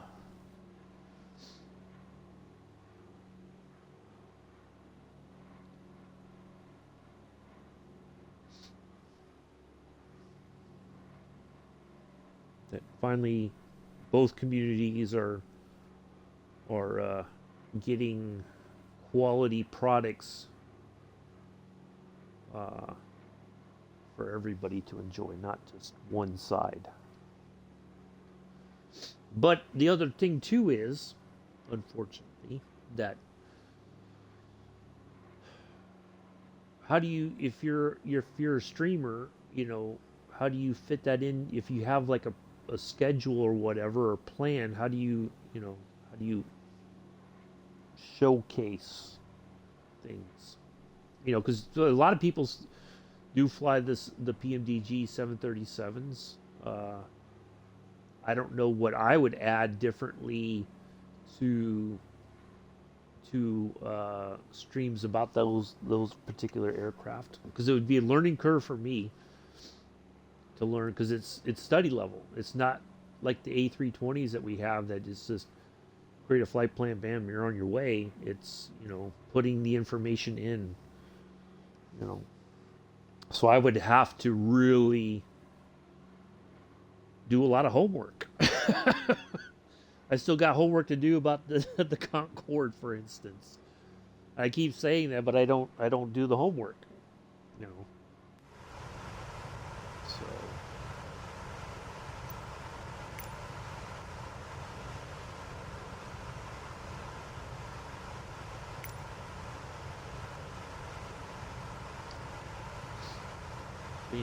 but then that means you don't do other things in order, you have to commit the time to it, to learn the systems and learn how everything works.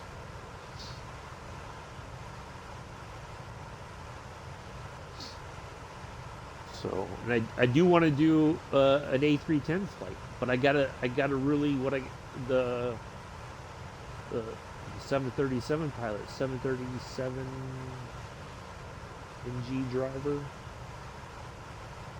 I have to sit down and follow the way he created his flight plan. I got to go to like the same locations in order for me to understand how he did everything. Because if I try to do it elsewhere, it's like I miss stuff. So I think I got to like go to the airports that he used to create his flight plans. But yeah, it's 10 viewers. Well, thank you all for coming in. I wasn't expecting this on a Thursday. Just never know what to expect with the viewers. How many people we get. Alright, pretty soon we should, probably by the next waypoint or two, we should see our should be over Puerto Rico.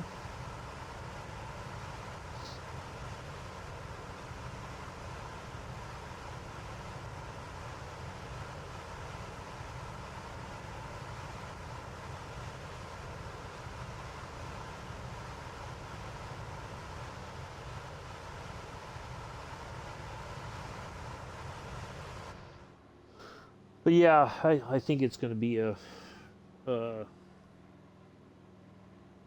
new era for especially on the console side. Fingers crossed.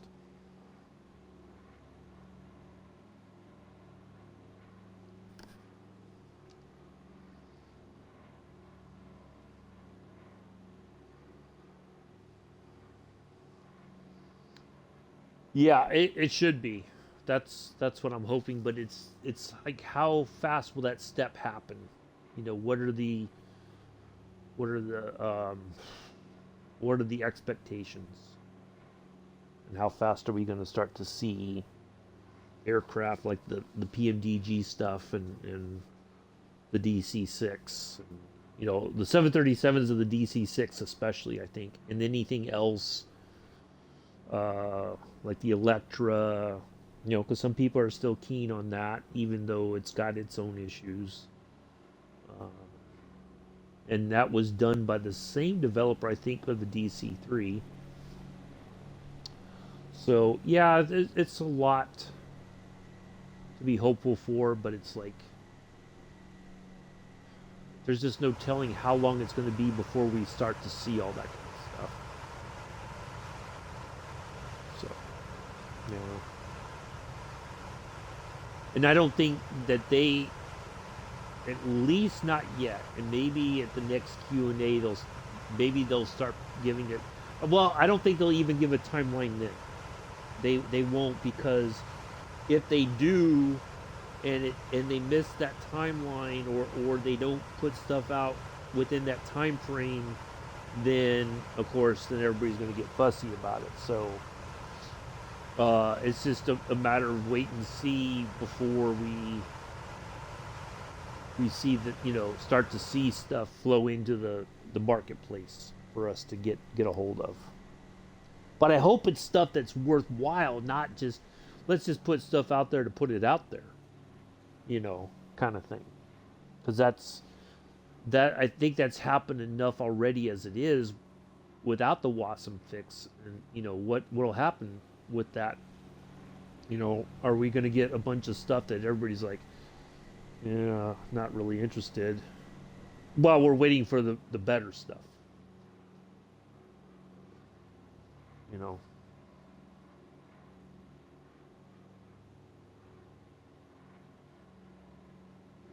Yeah. Well, like Jorg is pretty good about like, well, we want to target roughly late summer, for instance. What he doesn't say like an exact month, but he'll just say late summer. And but he does also say, but that could change. If we can get it out, then it'll be out. But if not, don't be surprised if we have to move it to early fall, something like that, or sometime in the fall.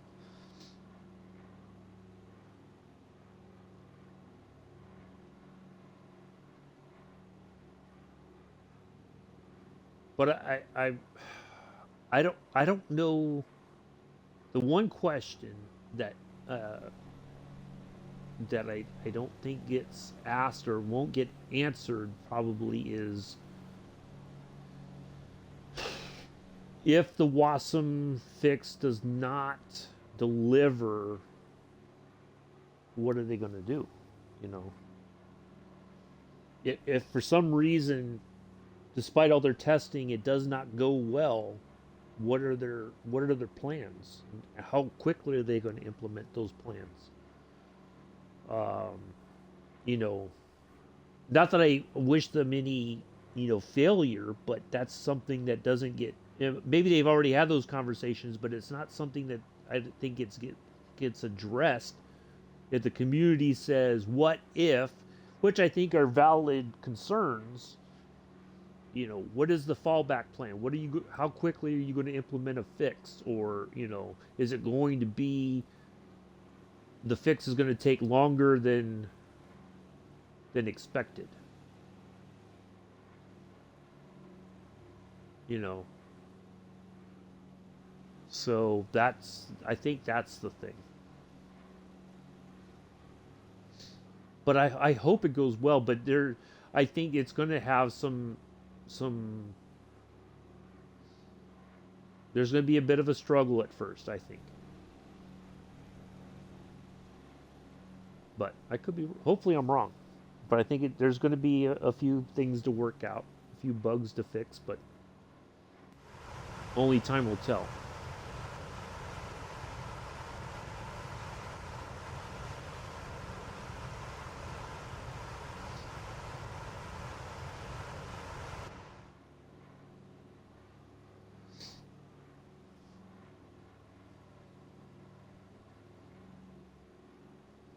But hopefully it goes well. Hopefully we start to see stuff within a reasonable amount of time.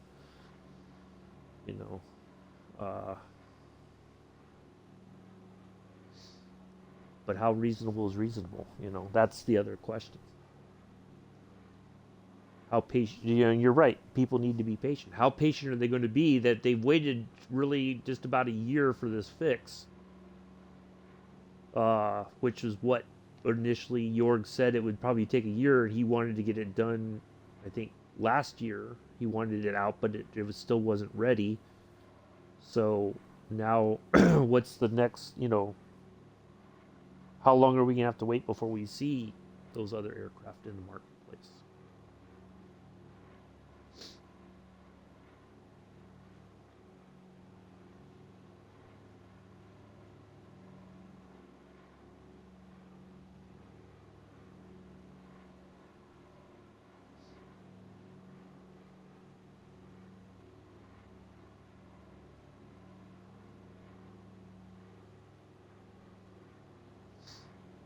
but we'll see.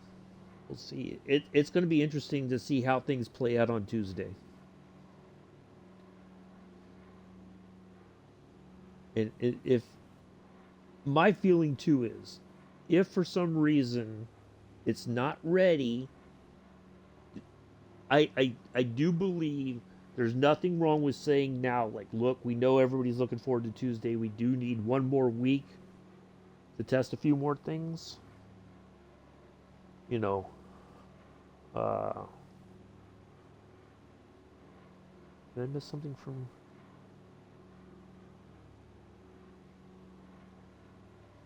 Think patience is running low due to lack of games and yes. Well, I think the number one concern, Amela, is it going to work as intended? I think that's the, you know, but also if we don't have if the only aircraft we get is the AN-225, right? On once the WASM fix is released, once Sim Update 12 is released, I think some people are going to jump on it because it's a pretty cool plane, right? It's different. It's this big, massive jet plane, cargo plane, you know. But is it something that because there's not a lot of airfields that can handle that plane, you know? But you know, many people are going to buy it. They may fly it once, and then they're just going to have it, and that's it. It's not going to be something they're going to fly regularly. I don't think. It's a gimmicky sort of thing. It's cool, and I think what they're trying to do to help raise money for the fixing the plane back up, that's great, but it's not something that you can, you know, where are you going to be able to fly it at that can handle that sort of aircraft, you know, because it's a big plane. But the things that other people I think are keen on are the 737s and the DC-6 at a minimum. I think are the stuff that most people want to get their hands on. Maybe there's some other general aviation stuff that people have been waiting on as well, but I think though the PMDG 737s, especially because we only have one 737 in the sim, and it's not that exciting. It's not that good, right? It's barely acceptable for many people. But I think if we have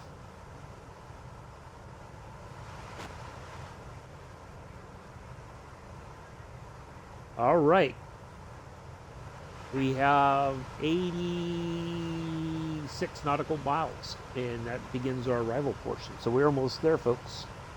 But I do agree with Mick. Many people, patience wearing out because stuff gets released. It's not finished. It's broken. It's buggy.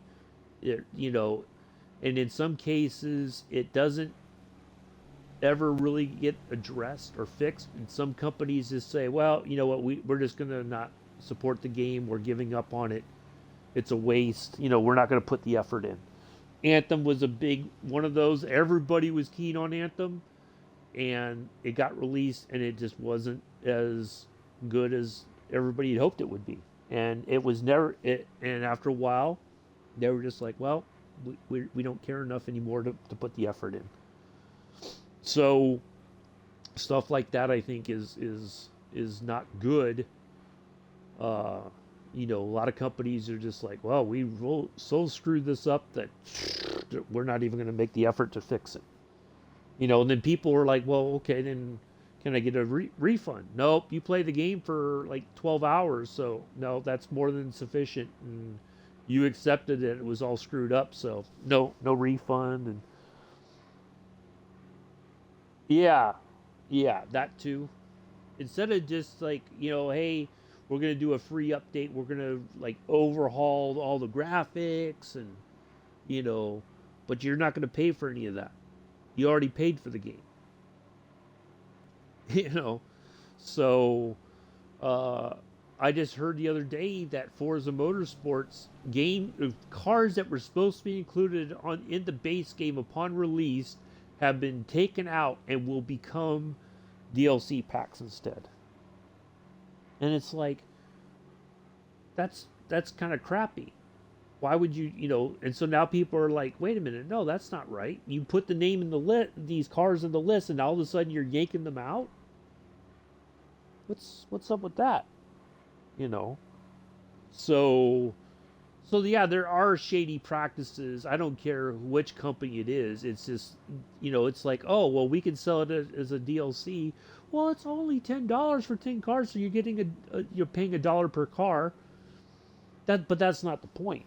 You already buy, if you buy the high end edition, that's almost $100, and you're still going to be told, well, if you want these other cars, you're going to have to pay on top of that $100.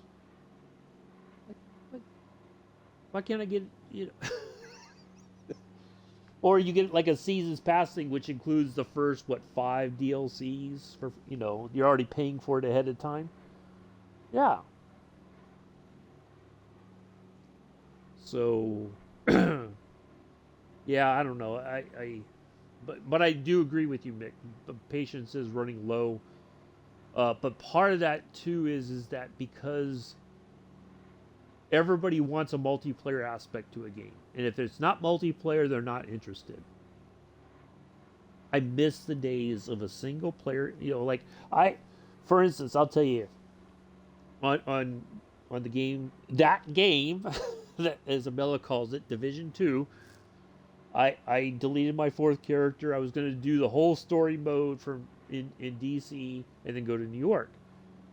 But it's like they changed the game so much that it's almost like they want you to bypass the stuff in DC and go right to New York. So that's what I did. And I'm ready. I've got 2 missions left. I got 1 mission, and then I face the final boss, and then I'm done in New York.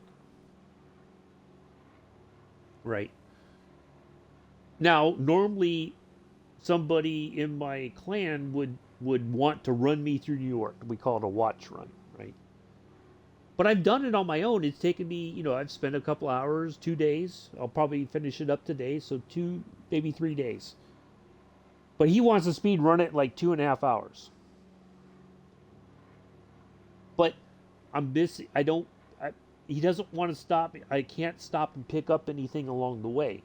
Because he's like, we got to go. Well, where's the fun in that? For him it is, but for me it's like, no, I want to take the time to do things on my own terms. And that's what I've done.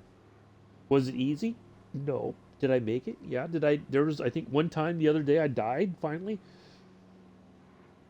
And restarted the checkpoint kind of thing. And finally got it done. But yeah, there's this I don't know. But that's the other thing too, is everybody is like, oh, I gotta get everything done now. I gotta do it this way. And if you don't want to, there's something wrong with you. There's just ways I prefer to play the game.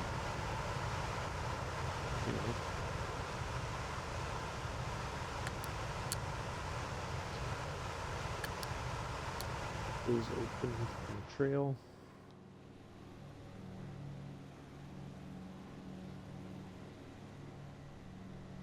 But yeah,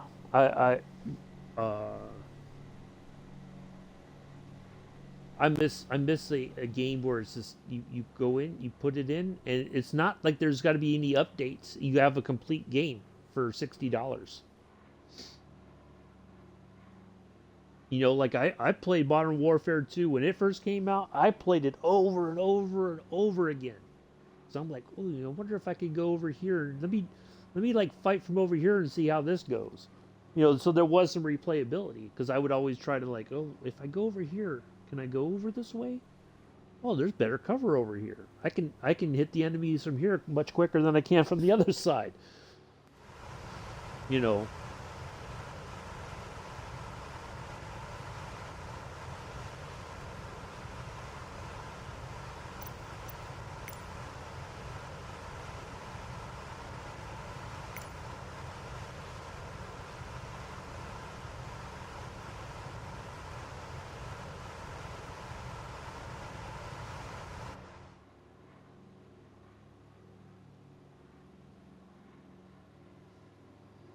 So, but I enjoyed it. I liked the story. You know, it was engaging. You know, the cutscenes were really well done, and you know, you felt like you were soap, and you know, like you were invested with the character. I don't feel like that with a lot of games now. You know,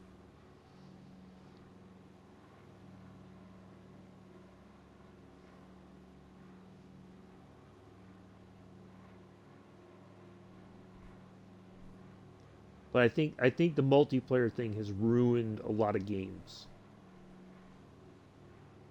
That's the problem, I think. And I don't think that, you know, I know people that say, oh well, we need multiplayer in Train Sim World 3. No, we don't. No, we don't. No, absolutely not. I'm positive. I'm 99.9% positive. You add multiplayer to Train Sim World 3, it's going to destroy friendships. Because everybody's going to be, well, I want to be the train driver this time. You got to drive. That's what would happen, you know. So, what's the point in that? You know,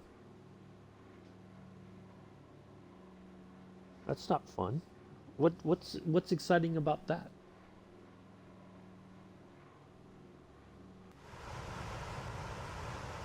Or well, you're at this skill level and you should know what to do. You know, I've heard that one before. Your character's this, and you're playing like you don't know what's going on.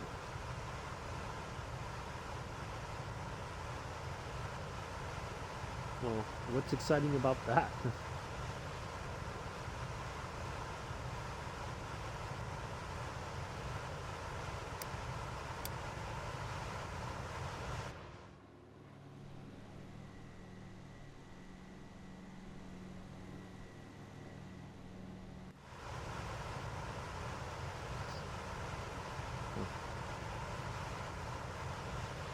Or you're not playing the game how I want you to play it.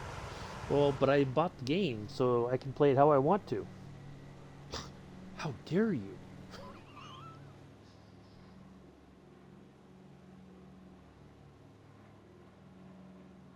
Well, you can play the game how you want to.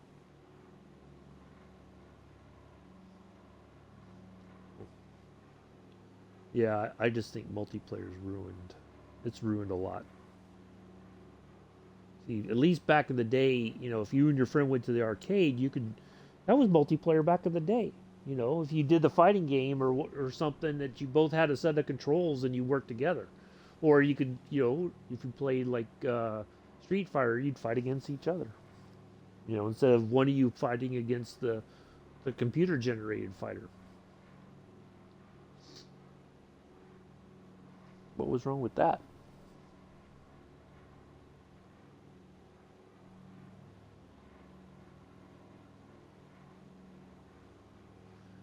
All right. Well, we have our arrival portion coming up. Start of that. Should start dropping some altitude soon, I believe. Let me look at my.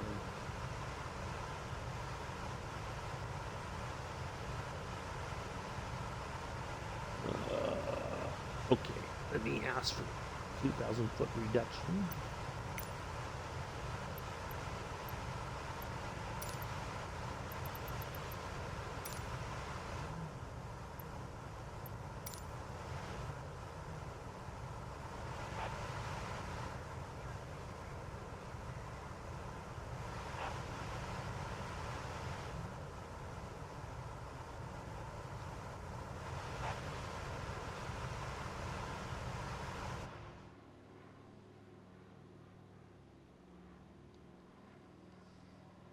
All right, there we go. But yeah, I just don't think that those sorts of things need to be uh,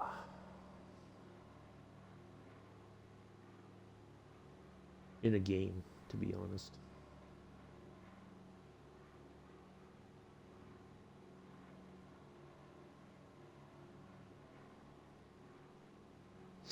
But some people, that's all they want. They buy like Modern Warfare or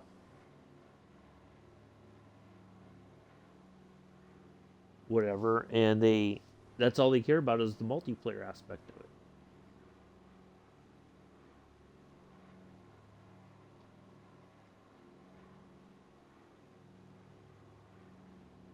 They don't know anything about the story. They won't do the story mode. They just all they care about is getting in there and get going in the multiplayer area.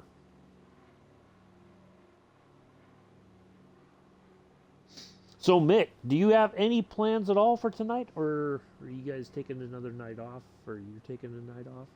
Any ideas? Asking for Joseph.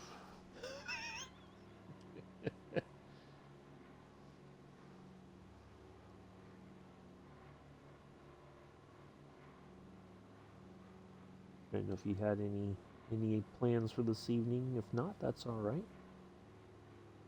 Nothing wrong with that.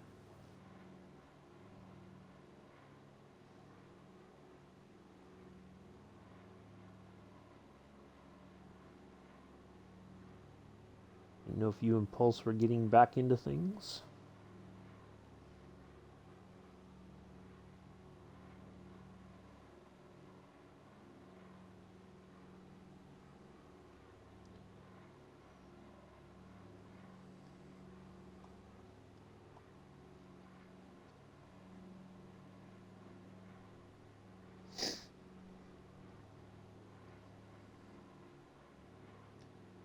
All right, we're going to live at 7,000 feet here for a bit.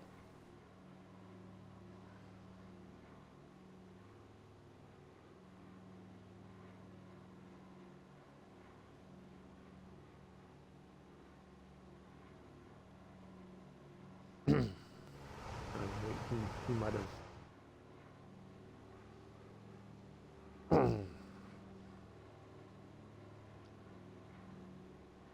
Yeah, it's almost 1 o'clock there. So he's probably having his lunch right now.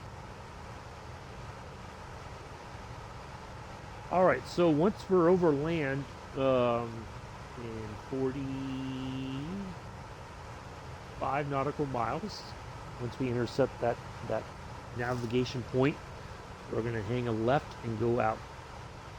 We're going to go over the water again, kind of, and then we're going to come around. San Juan should be somewhere, I think, kind of up over in there somewhere.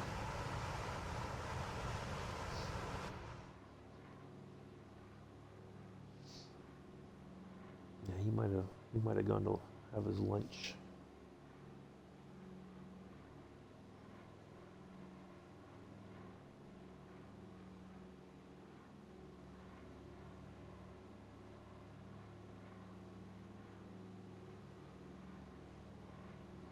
It's been a while since I've landed the DC-3, so this may go very well and it may end up in tragedy.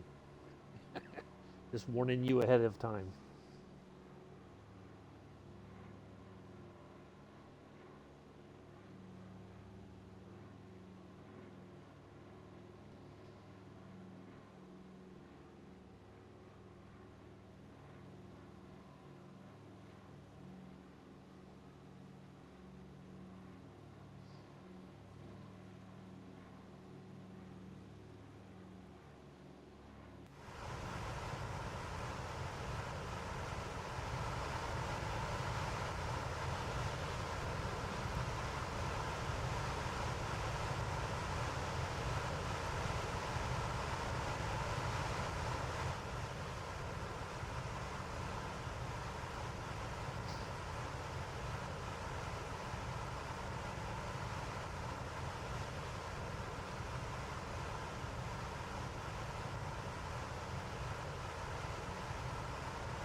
All right. As always, once we are lined up for approach, I will start to focus on landing the plane. So if you do make a comment in the comment section here in the chat, I will try to catch up to it as soon as we have the aircraft on the ground and we have the aircraft under control. Please do not spam the chat comments. Please and thank you.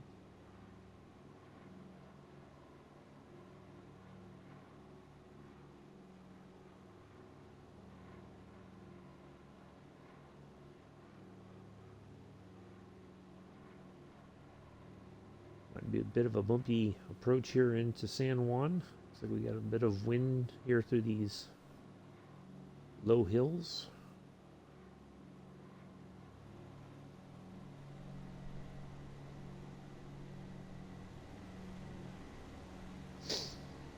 Hopefully everybody's enjoyed today's flight. If you haven't, you know who the complaint department is. Go ahead and message them. He'd love to hear from you.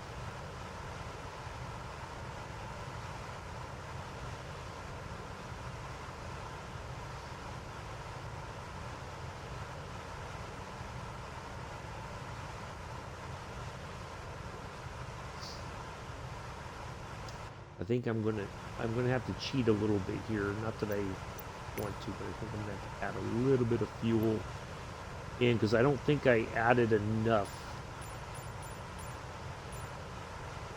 for the flight. I should have just put 100% fuel in there because I don't think that circle really shows it's not accurate. I think it's just better to gas up all the way and be safe.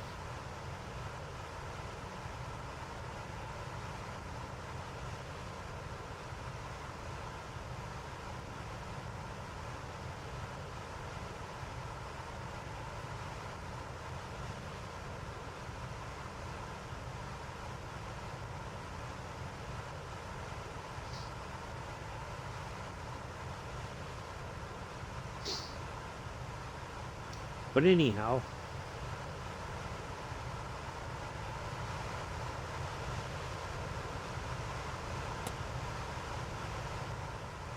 we have enough to get us there now. All right, 30 nautical miles. Just should be just under 30 here in a second.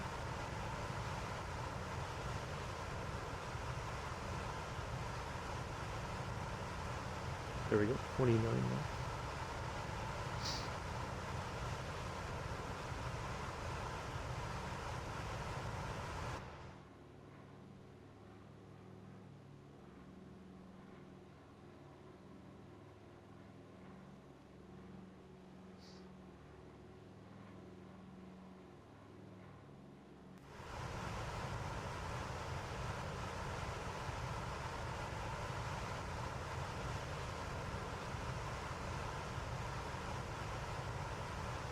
So you can kind of see.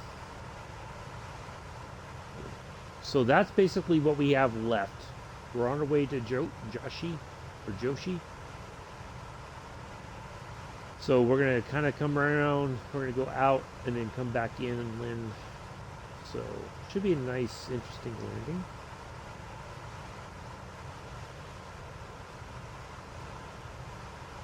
Or approach, I guess.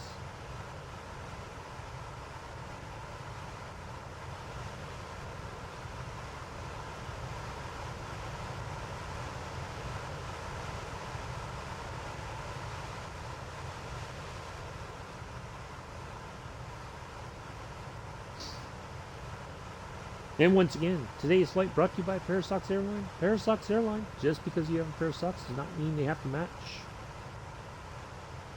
Scruffy Tim should be live tonight. So you have your chance to see his mismatched socks. Just gotta ask him nicely. He'll show you. Who knows? Tonight you might be surprised. They might match tonight. You never know. You just never know.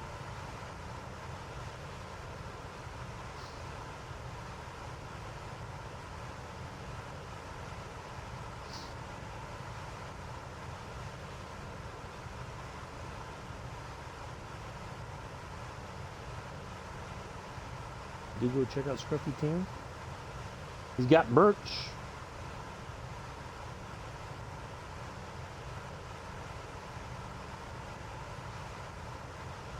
You can get yourself a coffee mug.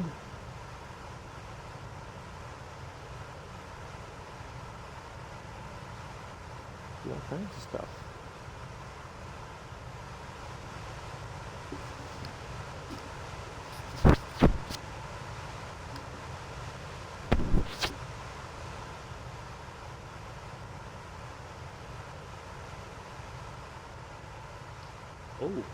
I did watch Sergeant Staff yesterday.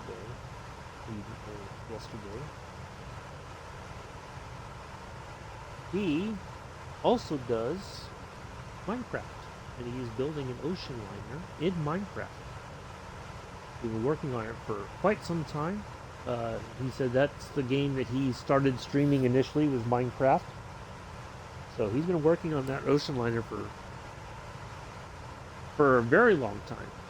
So if you like Minecraft, he's not looking. I don't think he takes suggestions for anything to build, but I think he's got a plan, and he's just working on things a little bit at a time. If you wanted to see some Minecraft stuff, there's a place you can go for some Minecraft ideas or some Minecraft you call it content.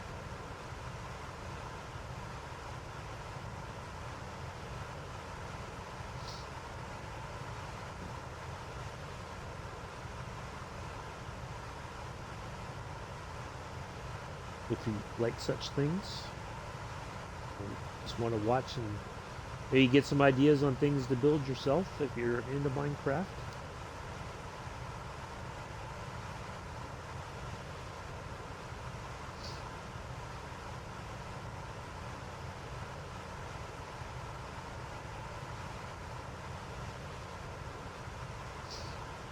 We want to wish Captain Arash a Happy New Year. Daruz? Happy Daruz? I think that's how it's pronounced. Or is it Naruz? Maybe it's Naruz, not Daruz. Naruz. Hold on, let me look now. I want to make sure I'm doing this right. I'm probably screwing this up.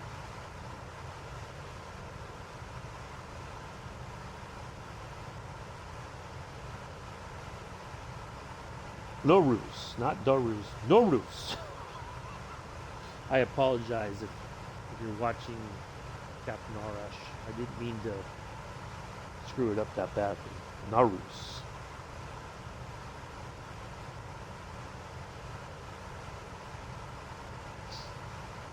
Hopefully you have a wonderful time with your family.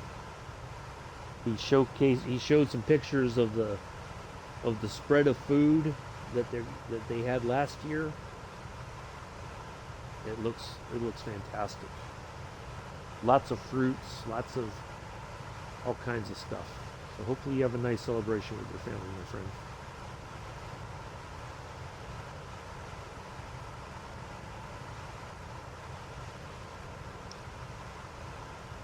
If you don't follow Captain Arash, you are missing out as well.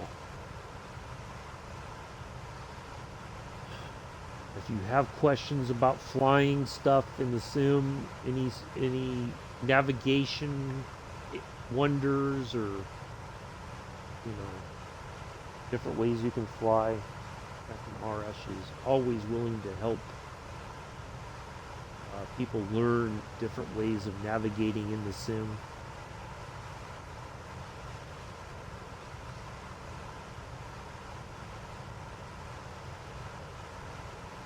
Very friendly, very down to earth. He'll try to work with you to help you understand concepts, and so I've learned quite a bit watching him fly since I've been following him over this past year.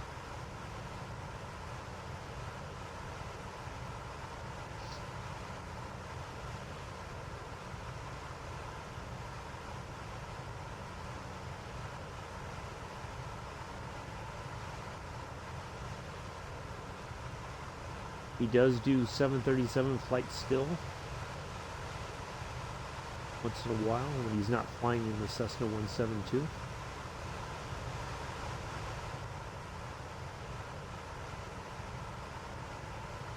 That is his plane of choice in the sim, I think, much like Scruffy.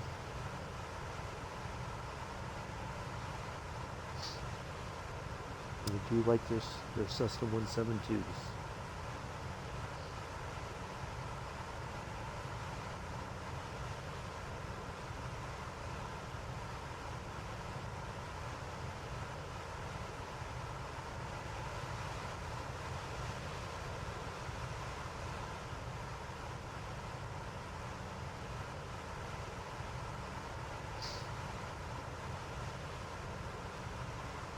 All right, turn coming up.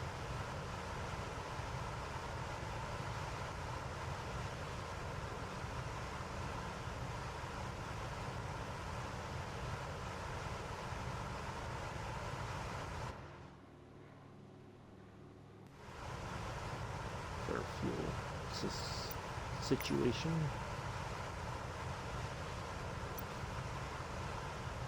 Switch it to the auxiliaries.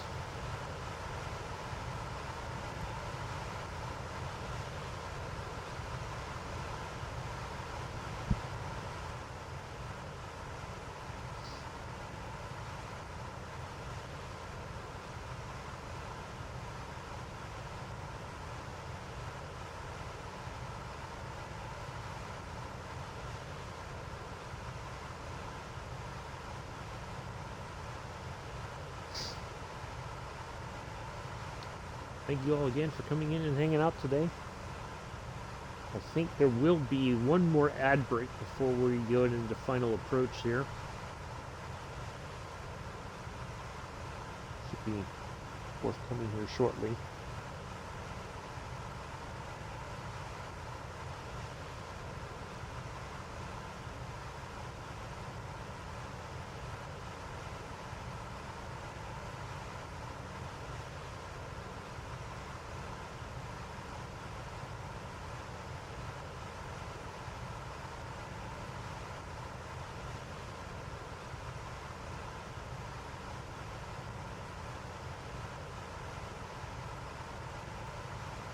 Once we park the plane, we'll be ending the stream for today. Should be back Monday, barring anything unforeseen, unplanned. We're back in Uniters 52.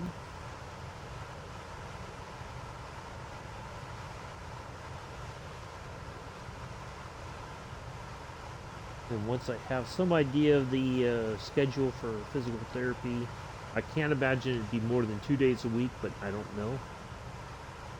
There's the turn. So once that's known, then we can come up with some kind of a streaming schedule. Doesn't interfere with the physical therapy.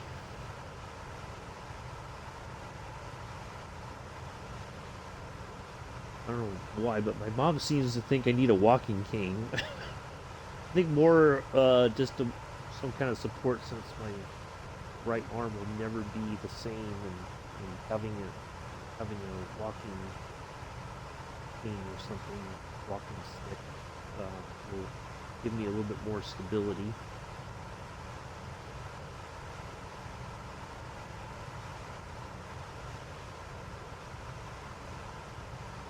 Remember, I think it was the morning after I got done at the ER. When I tried to get out of bed, it was like I slid out of bed. I couldn't even like sit up, or I felt like a little kid all over again.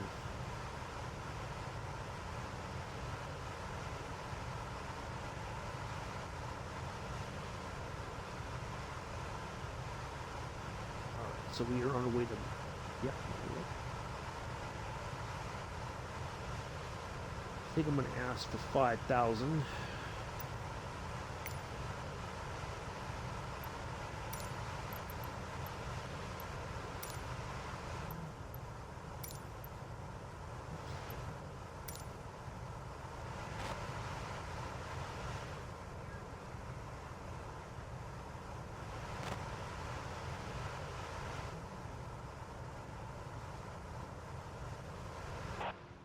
I think we also need to get some flaps down so we start sewing the plane down.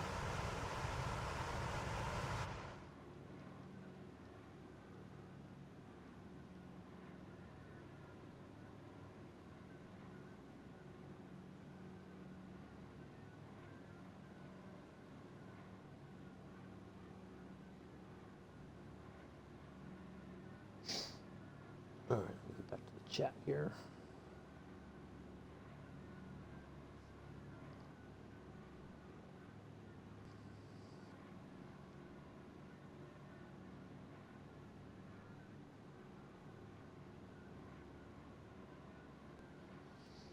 Thank you all for coming in and hanging out today. Hopefully you've enjoyed it.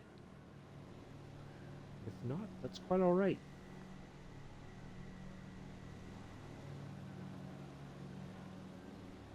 Can't please everybody.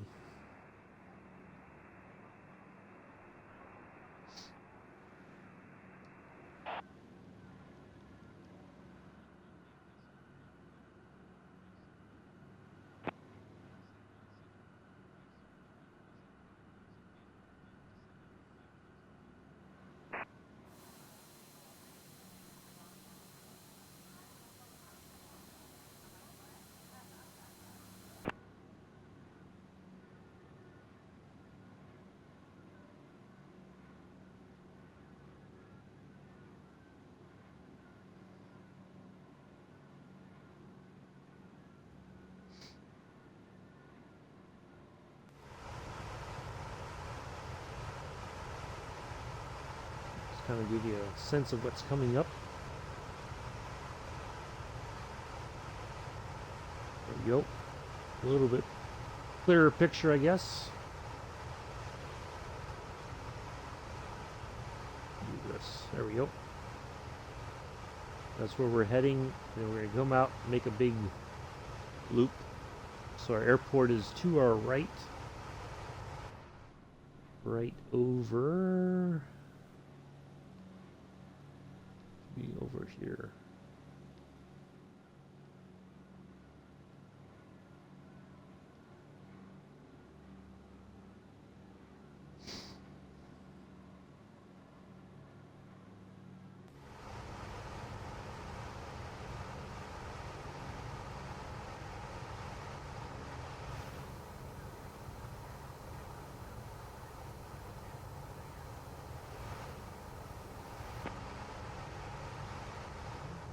Yeah, the airport's right on the coast. That should be it, like right over there.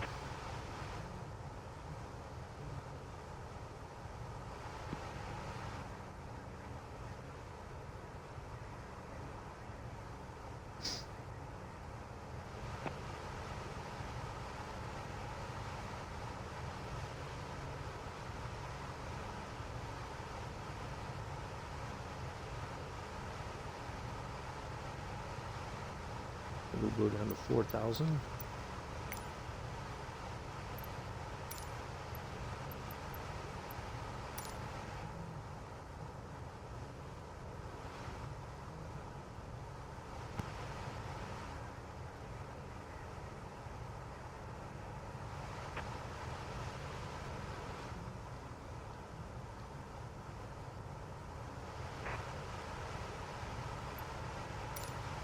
So on our final, we got to be at 1,600 feet when we line up.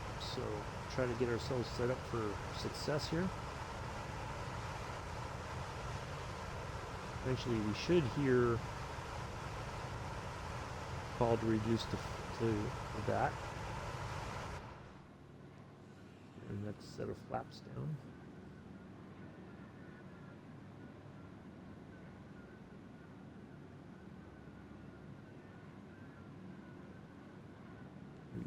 Just to be on the safe side.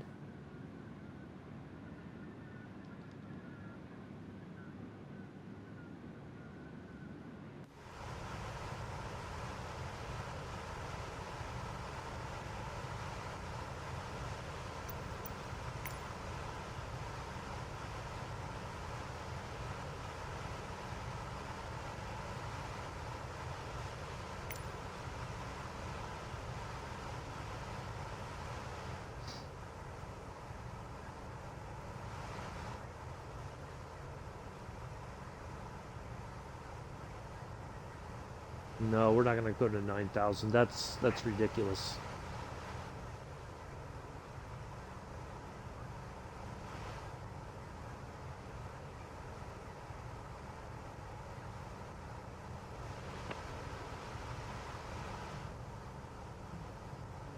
I haven't even crossed Milet yet. Oh, there we go.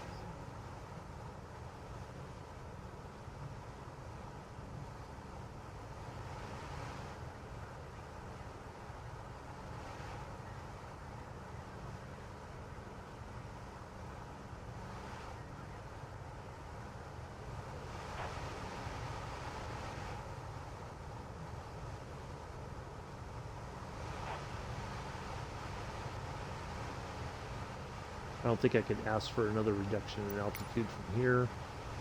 Nope. All right, so we're going to take care of things on our own.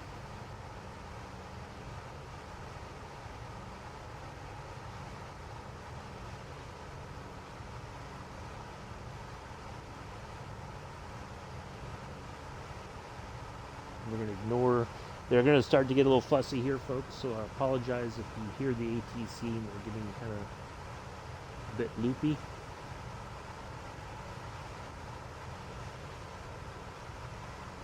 Right, so we're not following the actual RNAV approach according to the plates that I've looked at for our flight today.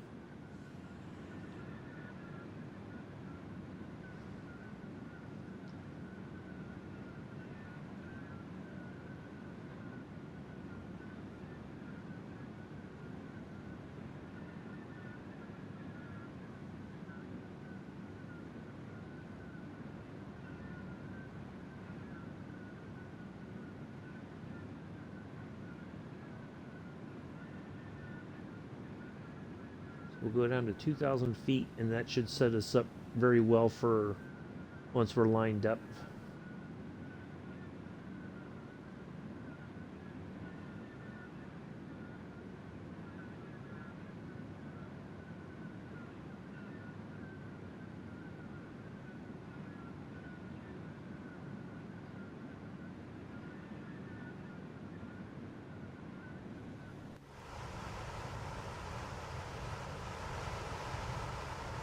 I think the auxiliary tank should be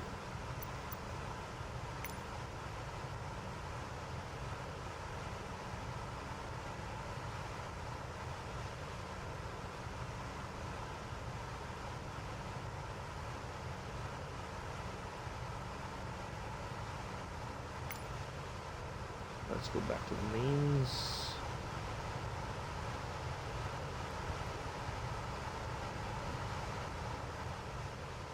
That should be enough fuel to get us all the way there.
Yeah, so we're not flying the true RNAV approach. Interesting. Yeah, because we would have gone farther out. Oh, see? That's weird.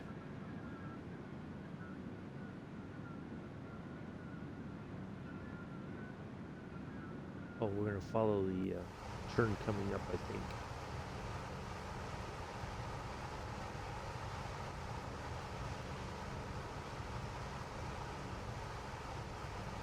Yeah, we should be making a wide right turn here coming up.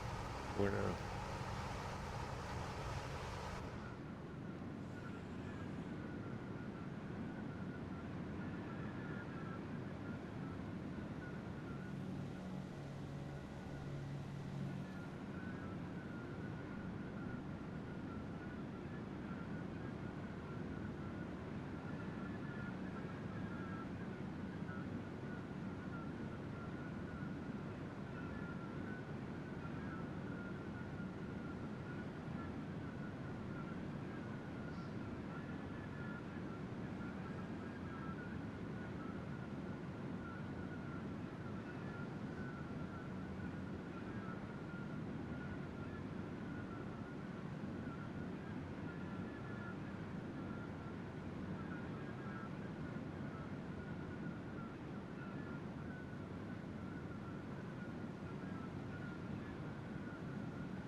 Of course, now the ads are playing. Alright,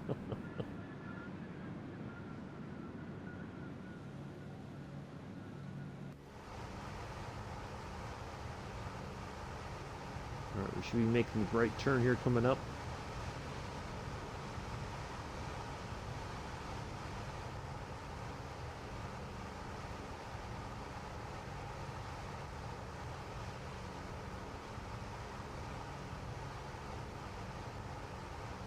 There we go.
Get down to 1600 here.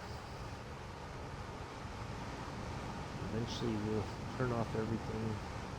Fly it in manually because there is no... I think there's an approach mode, but...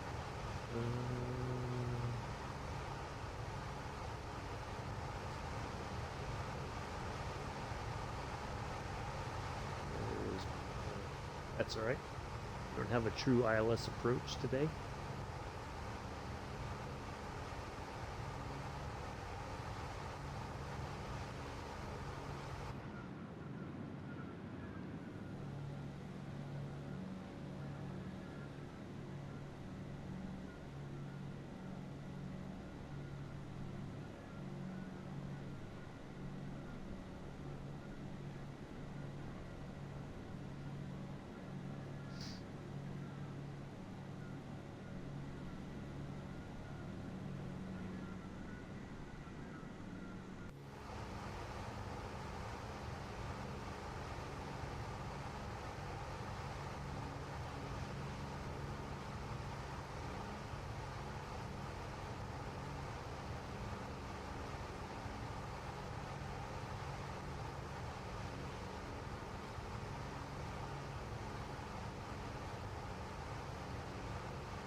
Alright, completing more of the turn.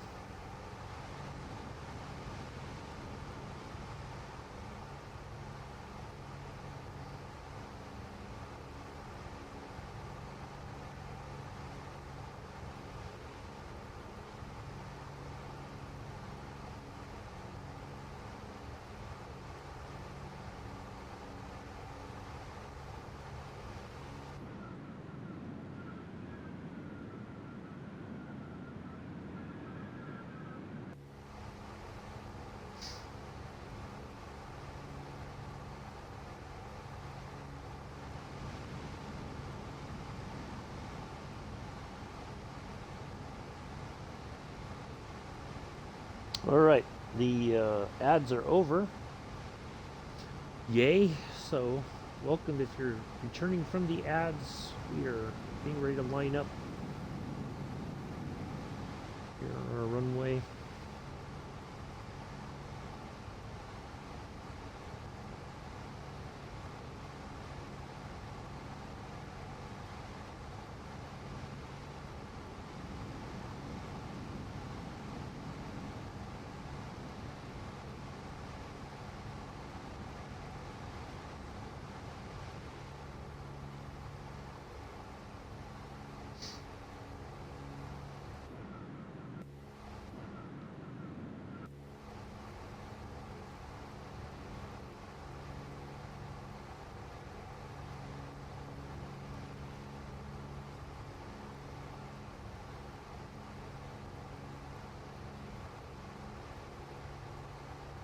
Well, this is gonna be like the longest right turn ever.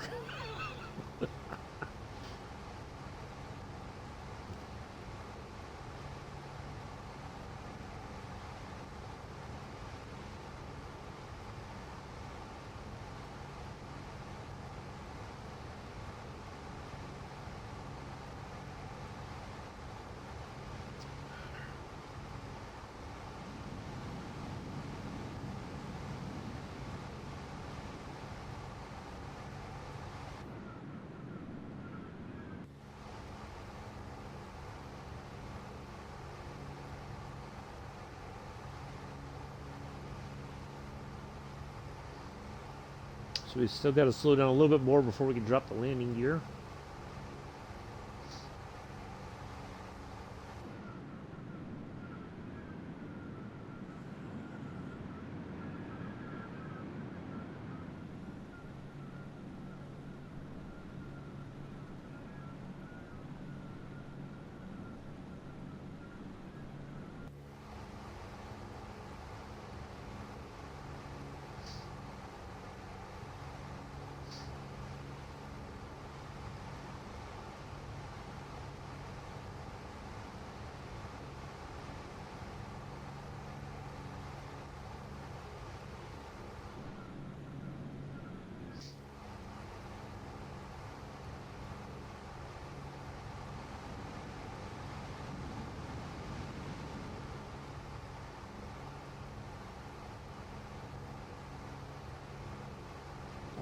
Our heading should be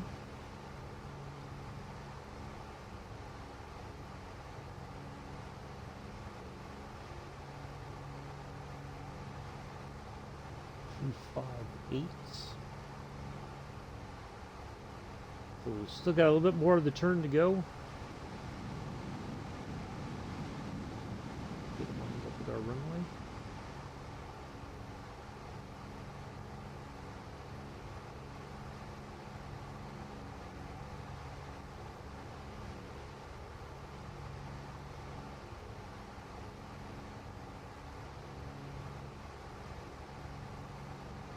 Should be our, actually that should be our runway right there. You believe. Is it?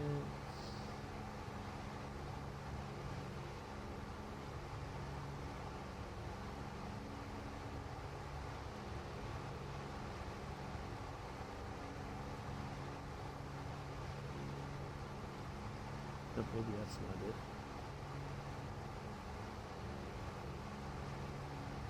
It looks like a runway. Our airport should be over here. Let me get back. Twitch chat.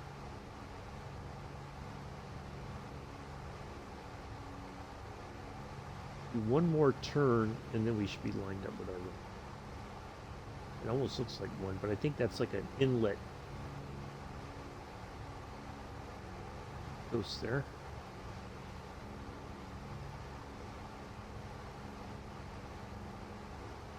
There we go. That should be closer to our.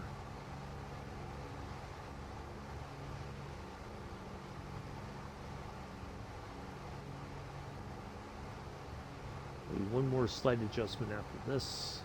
It's about 240.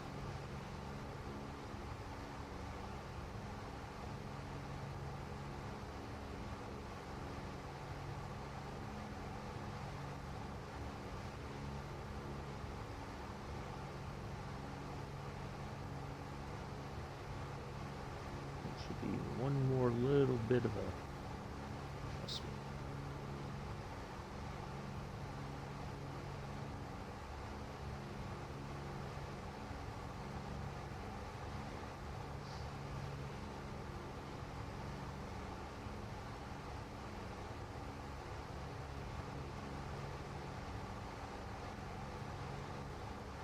There we go.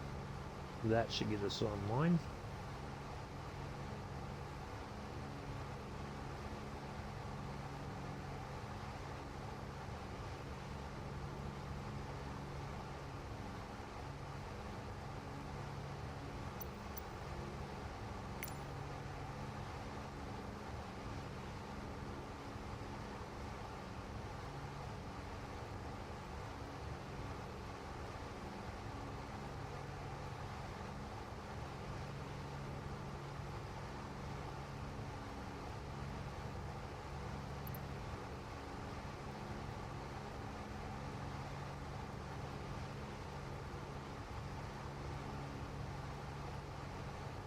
So after we intercept Turkey, we should see Silo next, and then we should get our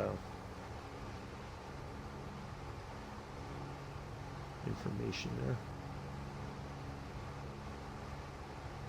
Running a little bit off of 258. Going back. There's our runway right there. All right. Oops.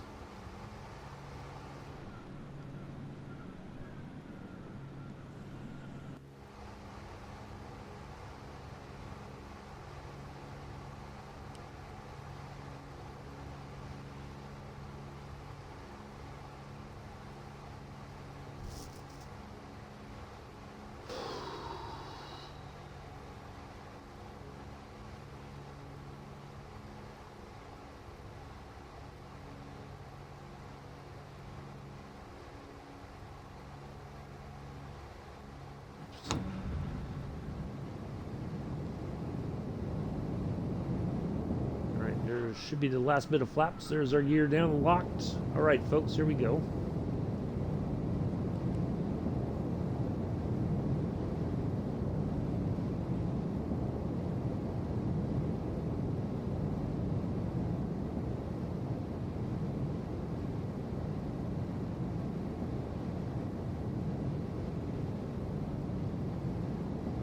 Yep, there's our pattern entry.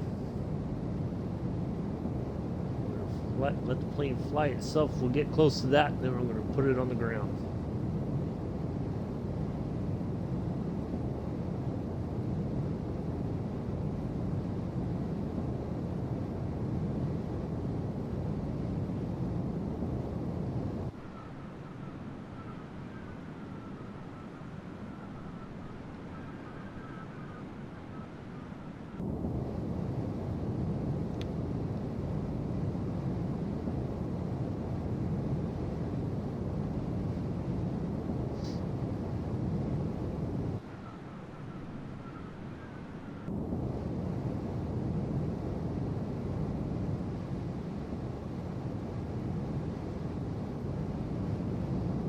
Did not fly the actual RNAV approach. Interesting. That's all right. We're lined up. We're good to go.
been such a while since I've tried to land this thing that it's hard to remember how to line this thing up.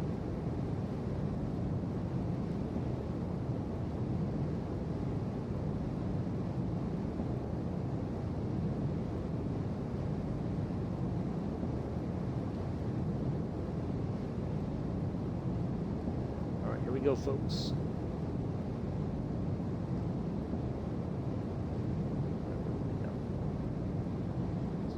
Lined up as we're ever going to be.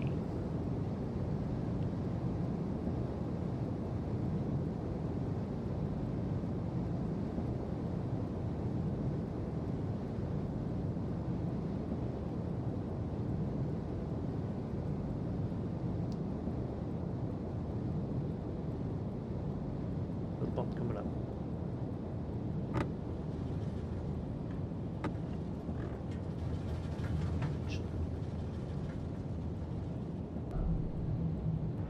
Woo, we made it. There we go. All right. On behalf of myself and entire flight crew, we'd like to welcome you to San Juan, Puerto Rico. Local time is 9:36 in the morning.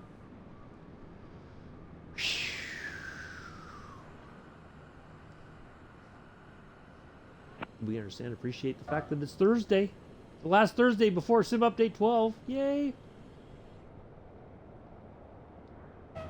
We hope that you enjoyed today's flight. Pan Am service, Haiti to San Juan. Thank you, Joseph. Thank you, Amela. Wasn't sure about that one. It's been a while since I've flown this, but that wasn't too terribly bad. Could have been better, could have been worse, but we made it.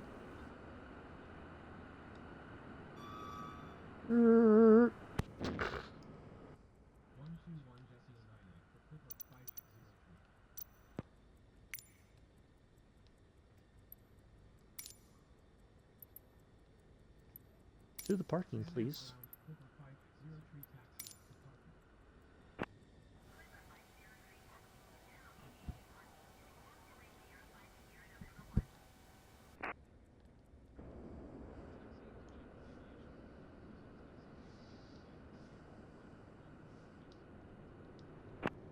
Yeah, that could have ended very poorly.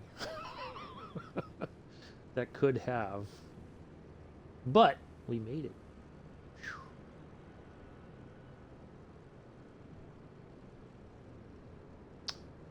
So yeah, there we go. Go find a place to park right there. Not a very far taxi to our parking spot. And we'll be ending things here. Thank you all for coming in and hanging out today. Hopefully you enjoyed it. If not, that's quite all right. Please everybody. Not gonna try. If I try, I'm gonna drive myself nuts. That's not gonna happen. So, anywho's.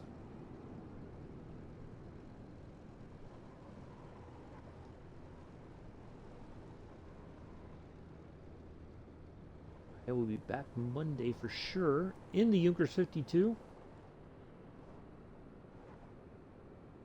Continuing our journey across America, the lower 48 in the Junkers 52.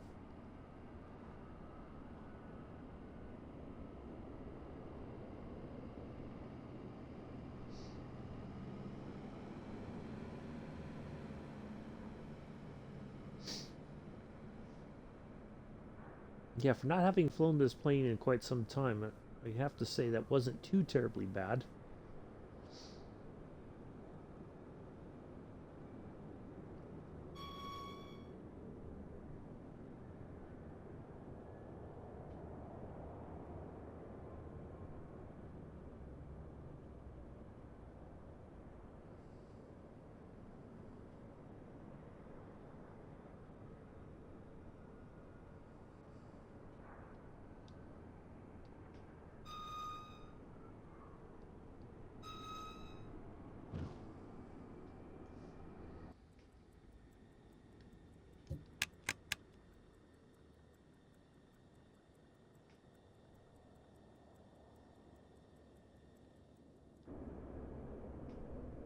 There we go. Oh, let's do this. Let's open the door, shall we? There we go. We can Now the passengers can depart and their luggage can be taken off the aircraft. Look at that. There we go. Now we can. Oh, now we can go in the posh cabin here. Oops. There you go. Oops. And there's your luggage storage there in the back. Not a lot of space. Not that many people traveled with a lot back then.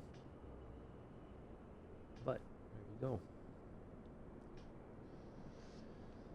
go. Alright, let's get back in the flight deck here. And we'll turn off the battery and that should end the flight. Battery. Bingo. There we go. 2 hours and 33 minutes in the air. Not too shabby. Really enjoyed that one. Not too bad. Enjoyed the Pan Am livery. So anyway, that will be it for today, folks. Thank you everybody for coming in and hanging out. Thank you for all the lurkers. Thank you for the chatters. Thank you everybody. Thank you for your friendship and all that good stuff. I'm not going to get too tender because Joseph's going to reach for the tissue box and start weeping. We don't want that. But thank you all for being here. Greatly enjoyed that one. You're welcome, Joseph. You don't have to say thank you. It's all good. And yeah, so do enjoy the rest of your Thursday morning, afternoon, evening, early Friday already for some folks somewhere out there in those crazy time zones. I have been and always shall be your host and pilot, Uncle B. Until next time, peace, live long and prosper.